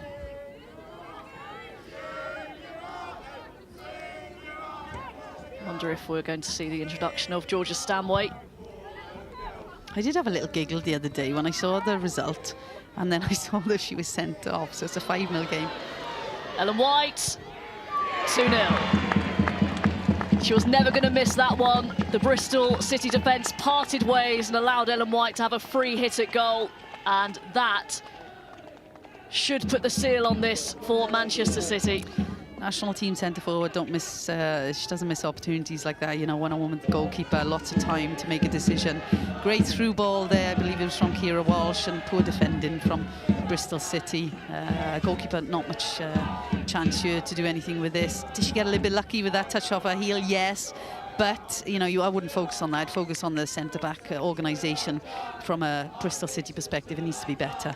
But good finish from Ellen, just to slide it back past the goalkeeper. Going back on the Georgia Stanway bit, the reason I had a little giggle is because you can see the competitiveness in the young player. They're 5-0 up, or whatever the scoreline was when she had her second yellow, and she's still running around the park competing at that level, and that's what you want to see in players. Obviously, you don't want them to get carded and do anything silly, and hopefully she'll learn from it, but the competitive element is in there, and that's, you know, a sign of a good player.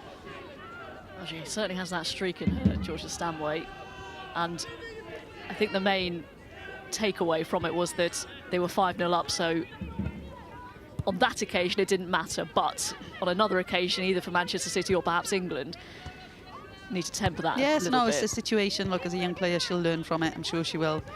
She's got away with this one in a way because it hasn't impacted the game, but it could in the future, you're right. Now from a Bristol City point of view, that is going to deflate them, isn't it? That second goal, because they were always in it. Ebony Salmon had a couple of half chances in the second half, but it's a long way back now from here. Manchester City will just look to add to their lead. Well, now it's a case for Bristol, you know, if do they think they can get back in it, or are they going to get other things from the game? What can they work on within this next 25 minutes that could benefit them in the rest of this league campaign? You know, is it structural? Is it individuals doing certain things within the game to develop themselves? If they do manage to come back and get points from this, then they've done one heck of a job. On the evidence so far, that's looking fairly unlikely, just in terms of the territory and the efforts on goal. Yeah, you question right now, yeah, how are they going to do that? Can they pinch the ball back frequently enough? Can they get enough bodies forwards to create those opportunities? And it doesn't look very likely.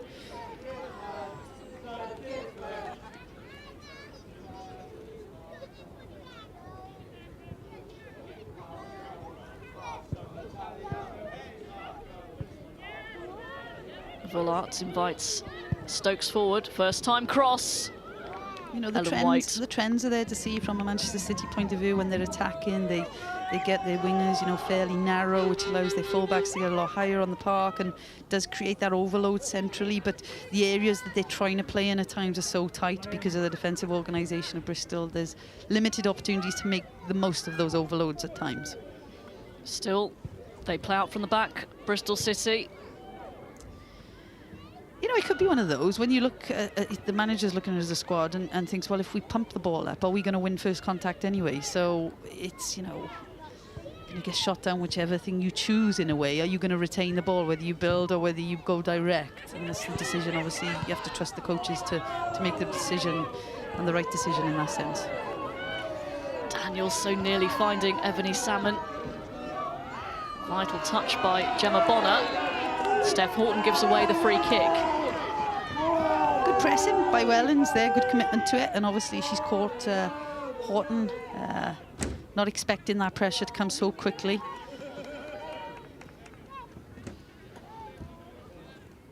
See what they can do from this set piece.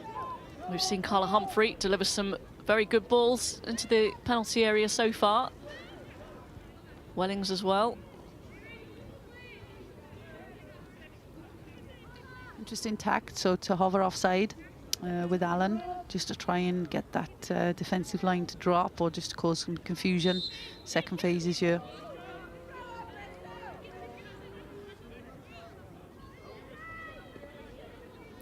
Wonder if Charlie Wellings has received some instructions from the bench. Let's see.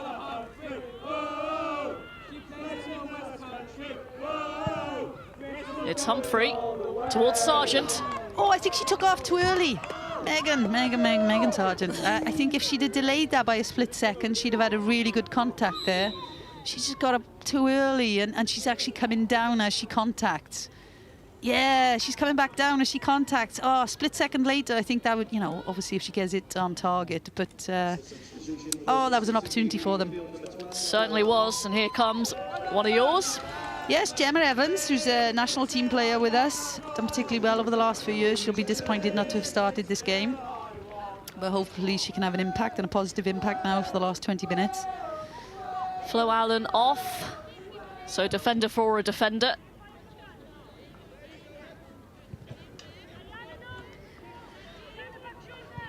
But that was another good opportunity from a set piece there, and just like the Jasmine Matthews opportunity earlier on. It's those moments, isn't it? You know, the top teams, I guess, take those moments. And that's when, you know, they pick up points. Right now, it's not quite happening for Bristol. I mentioned the goal difference at the top end of the table. I wonder if Bristol City will be aware of that too, because at the moment they have a worse goal difference than Birmingham and Liverpool, of course having played a game more. So that could be a factor come the end of the season yeah, as well. Potentially, yes, it will be. I think, you know, it's going to be as tight down the bottom end as it will be at the top end, I think, come the end of the season. Big game in a couple of weeks' time for Bristol at Birmingham. Arsenal up first, but these aren't the games that are going to keep them up. Bristol, obviously, it's a bonus if they can get anything from them. And they've played fairly well today. Matthews, the referee's played the advantage here. She's running to a bit of a cul-de-sac. She's done well again, Matthews. Gets the ball back from Jill Scott and delivers the cross towards Wellings, and Daniels was there too. Oh, you wonder if there was any communication there, because if Wellings hadn't jumped, you might have found Daniels actually having time to take a touch, whether that's on the chest or the thigh, and actually bring it down. Again, an opportunity for them.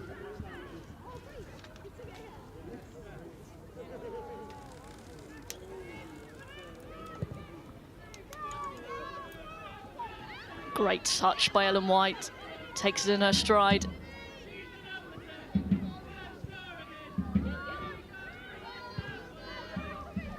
Weir. We've seen Caroline Weir hit balls from these areas when she has opportunities. A bit surprised she passed then. Ellen White wins the corner.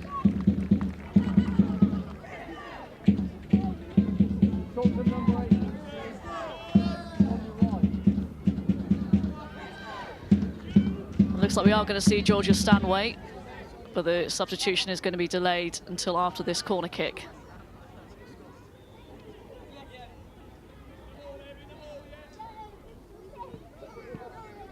Centre halves up from the back for Manchester City. Here it comes, Horton's there. Jasmine Matthews with 3 different touches to get the ball clear. Matthews competing very well then with a few Manchester City bodies around her.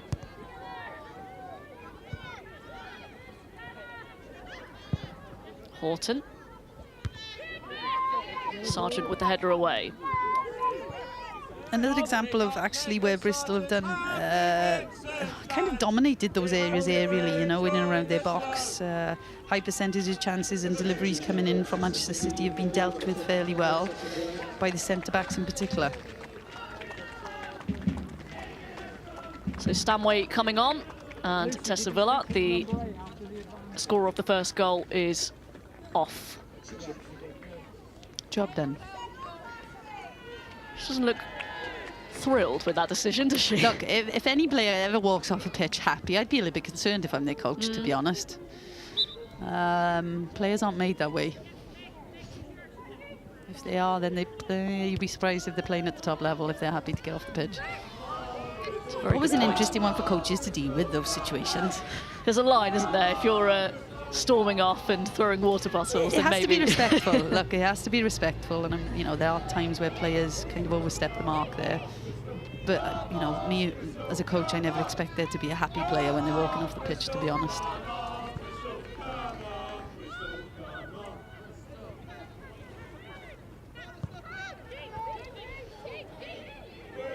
Here's Georgia Stanway.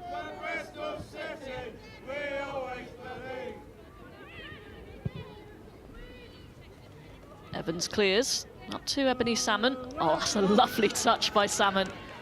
Great awareness. Wellings tries to return the favour. They get a corner kick. Yeah, I think Salmon's done particularly well since she's come on. You know, she's had an impact. It might not have been to the level that she would have wanted so far in a sense of opportunities with strikes on goal. But she's doing a good job in getting her team further up the pitch.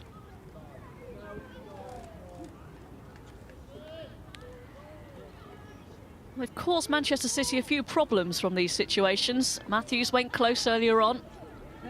She'll hope to get another opportunity from this corner kick. Carla Humphrey has proved an excellent dead ball deliverer. Humphrey. It's a bit of a scrum in there. Bristol City maintain possession. Dykes. Manchester City clear. Yeah, their deliveries at times have been very floated. deliveries from Bristol City, and it does give them opportunities to get a good run onto the ball and challenge. But as we saw in that last example, there's so many Manchester City players then having time to get in and around contact area. They're managing to win first contact.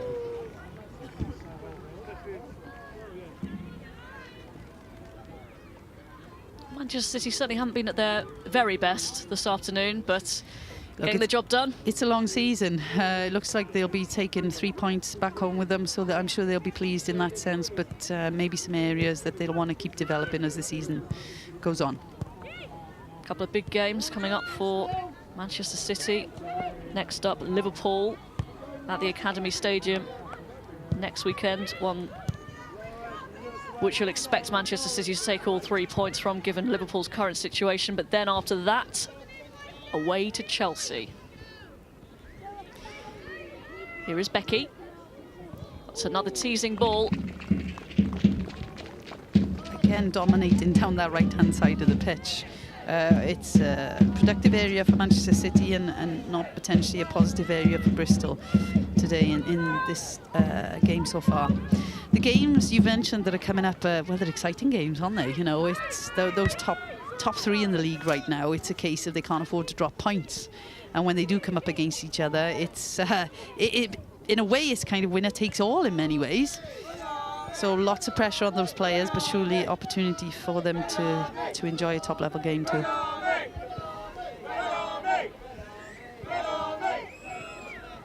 Weir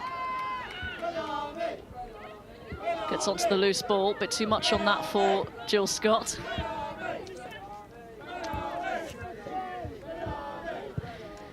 Hemp. Bristol City calmly defend that one.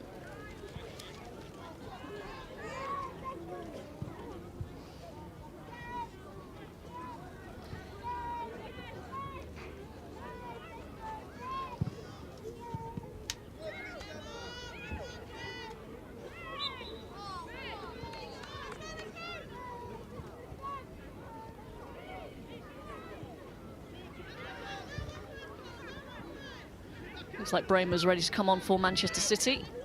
Here is Georgia Stanway. Hospital pass that for Lauren Hemp. Yeah, Stanway just getting up to the game pace, I think. Ellen White coming off. She's had a few opportunities, hasn't she? And she scored the second goal, of course, but she could have had more. Yeah, a couple of times, you know, she'll look back and reflect on it and go, she could have made some different decisions. But having said that, you know, there hasn't been an abundance of opportunities that she's made mistakes on. The one clear chance she had, she finished particularly well. Bramer on, German international.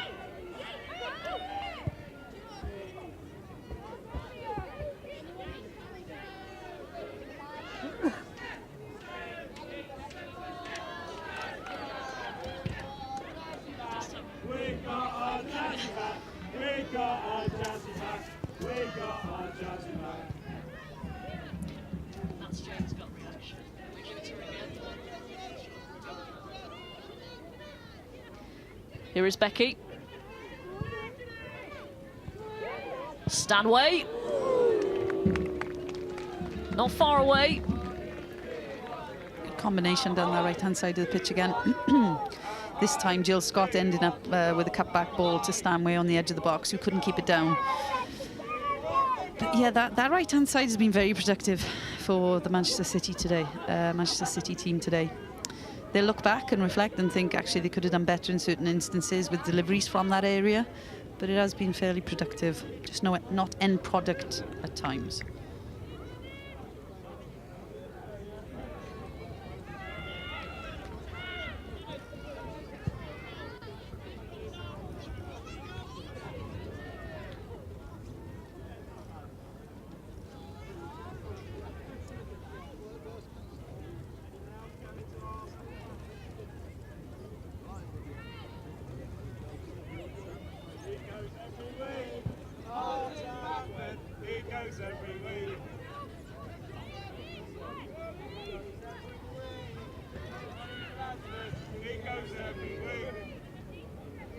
It's interesting for me watching just to see the thought process of Bristol still wanting to build from the back. You know, we mentioned earlier, it's looking at the strengths of the team and the coach making the decision on, you know, can they retain the ball? Can they build against the likes of Manchester City? We haven't seen very much success in it. But if they were to play more direct, would it be a case of they'll get more success? You know, I wouldn't be the person to, I'm not making judgment on that, but it is, you know, the tactics they've gone with today is to try and build, but they haven't unfortunately had much success doing so. Sargent. Lovely turn, Ebony Salmon. Salmon with the effort, draws an excellent save from Roebuck and lashed over the bar by Jana Daniels. Do you know, that's probably the best phase of the game they've had. You know, we were just talking about the build-up play. They've managed to get the ball into the feet of Salmon, and she's been really impressive since she's come on. You know, first touch away from pressure, turns inside, and does very well there. Roebuck had to be on her toes. Yeah, the turn has already gone here, but then the momentum to drive forwards and get that shot on target and does cause the problem for Roebuck, but she manages to deal with it fairly well. And Daniels on the follow-up. Bit of a wild effort, but she was under pressure.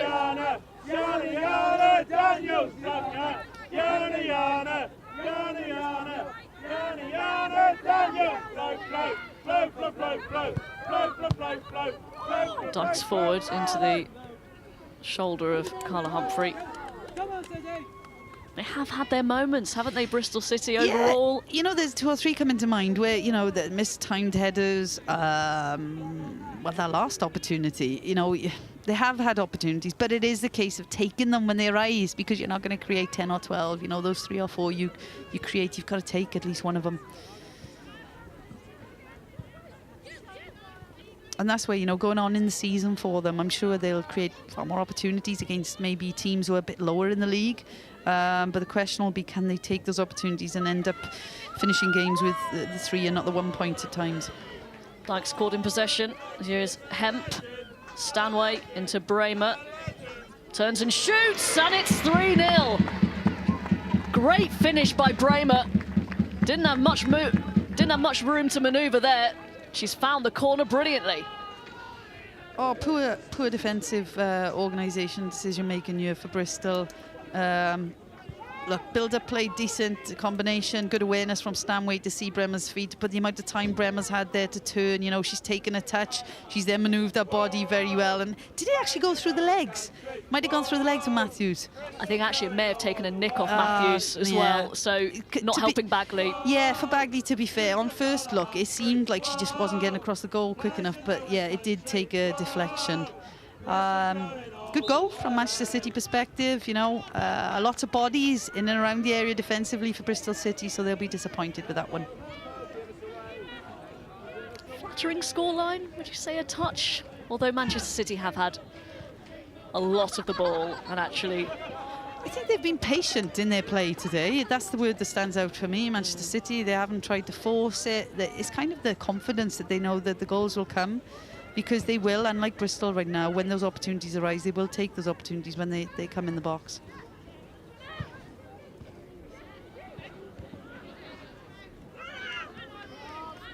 Humphrey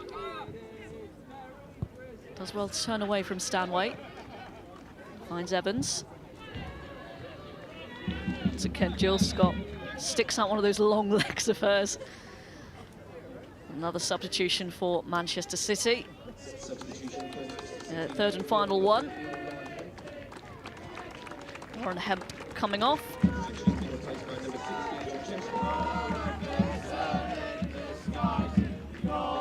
It's the youngster Jess Park. Second substitution of the second sub appearance, I should say, for Manchester City, just 18 years old. Part of the development squad.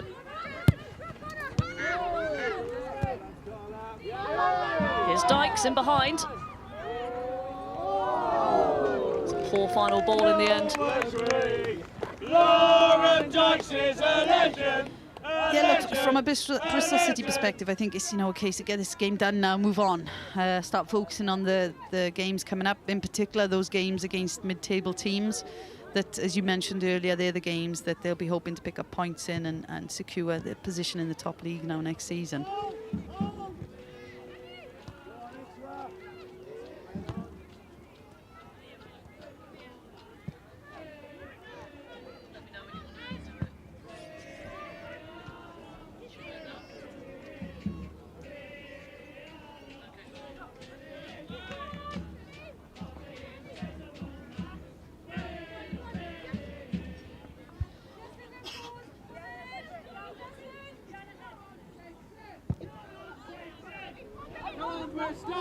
Come on, Bristol! Daniels nods on. Come on, Bristol! Come on, Bristol! Horton.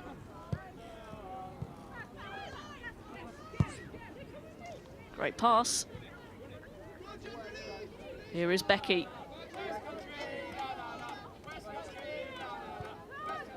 Again, we're seeing Becky with lots of time on the right-hand side to pick out. Oh, Caroline Weir. Another long-range special from Weir. We've seen that so many times from the Scotland international. And she's got Manchester City's fourth. I'm surprised it's taken her this long to take these opportunities, because it's opened up a few times for her, and she's so good in these situations. You know, this time picking to drive through the ball with this very accurate left foot. Good finish, great finish. And, you know, in the build-up to that, we saw Becky again having lots of time and space on this right-hand side and picking out her pass. Well, she scored a rocket on the first day of the season against Manchester United. That one wasn't quite as spectacular, but another one for the scrapbook for Caroline Weir. And as we head into the closing stages, another comfortable win for Manchester City. It's time to name our player of the match, Jane Ludlow. Yeah, and for me today it's Janine Becky. I think, you know, we're looking at a player that has so much of the ball today, and she's been very effective in most situations. You know, she has been given space and time, but we're talking about a player who generally plays high up the park, who's playing as a fullback now. And you could question, well, has she had much defending to do today? No. But, you know, it is a new role for her, and I think she's adapting particularly well to it. And I think, you know, the success they had going down that right-hand side was a lot to do with her decision-making and her technical ability in those situations. It looks like Nick Cushing has settled on a new role for Janine Becky. I think, as we mentioned last week against West Ham United, she hasn't had a lot of defending to do, so it will be interesting to see if she does maintain her place in that position against the likes of Chelsea in a couple of weeks' time. So we'll see how she is defensively. Yeah, you know, the Bristol haven't challenged her in that respect today, but I'm sure now if she is going to stay in that position with the games that they have coming up, she will be far more challenged. I'm sure if it is a situation they're looking to keep her there in the longer term, then I'm sure they'll be working on it in training environments to ensure that she can do and cope with those situations just as well as she has done in the attacking areas.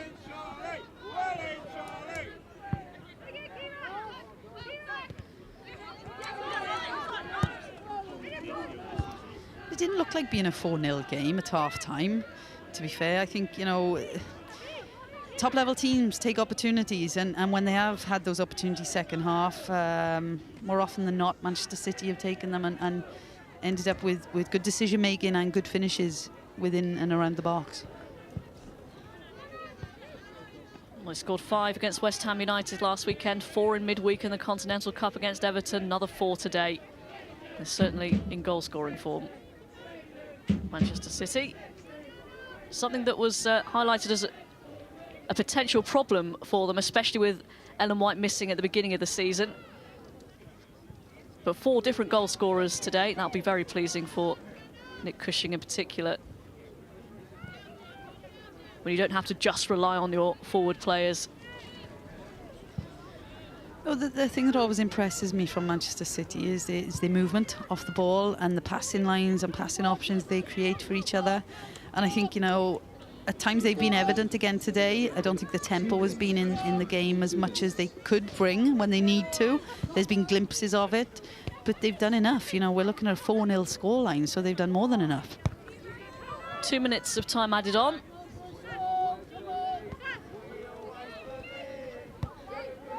Has finished between Everton and Spurs, and it's a win for Willie Kirk's side, 3-1. Really good win. Good season for them so far. Excellent. Willie's got them playing, you know, he's brought in some different players in the summer and he's got them organised, I'm sure, and getting good results.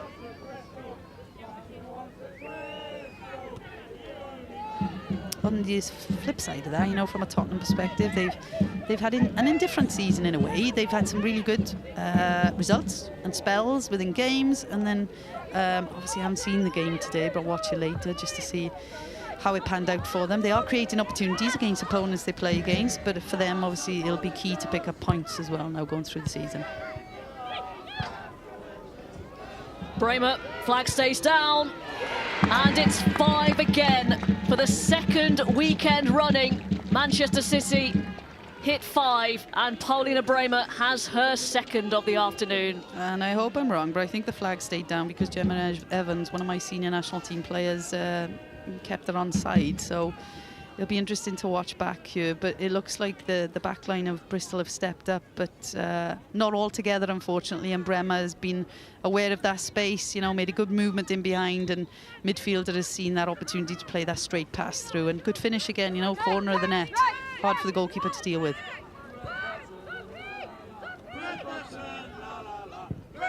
Don't think Bagley had much chance with any of those 5 goals.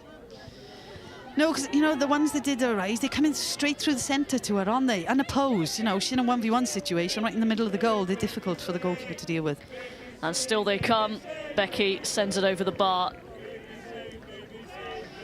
You'd question at times, could she be a little bit higher to come in effect earlier? But I wouldn't judge her on that, to be honest. In a sense, the situation that has arisen in front of her from a backline perspective, I'd be more focused on correcting those areas for me, because that last goal in particular was way too easy from a Manchester City perspective. Well, the Bristol City fans are still cheering. That is the final whistle, and another comprehensive win for Manchester City. It didn't look like it at times, especially in that first half. Only a goal to the good at the break, and eventually they just took the game away from Bristol City. Tessa Villard got the scoring going. 2 from Bremer, 1 from White, and another from Caroline Weir. Another chasing afternoon for Bristol City. Tanya Oxtoby probably went from being fairly satisfied to pretty disappointed in the end, Jane.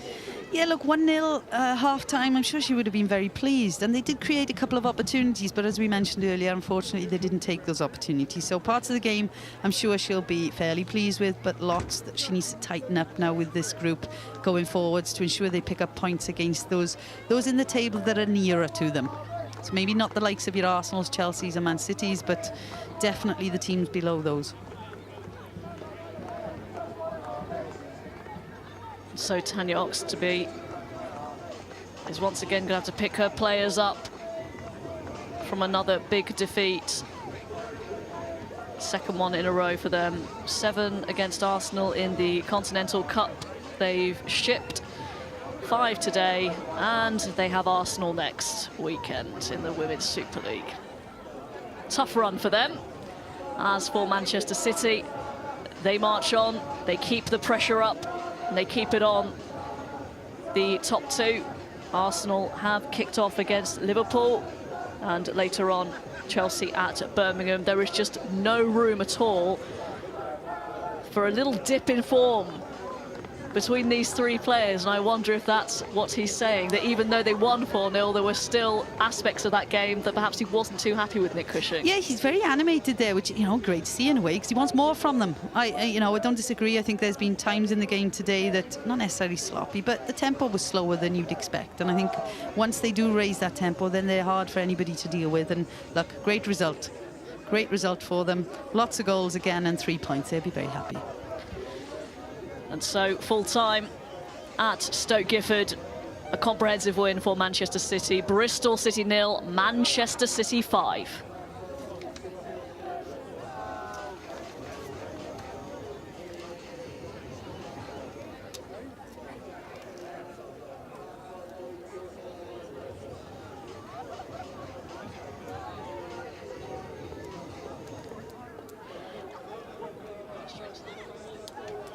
And so that's just about it from us this afternoon on the day that Manchester City hit 5 for the second weekend in a row.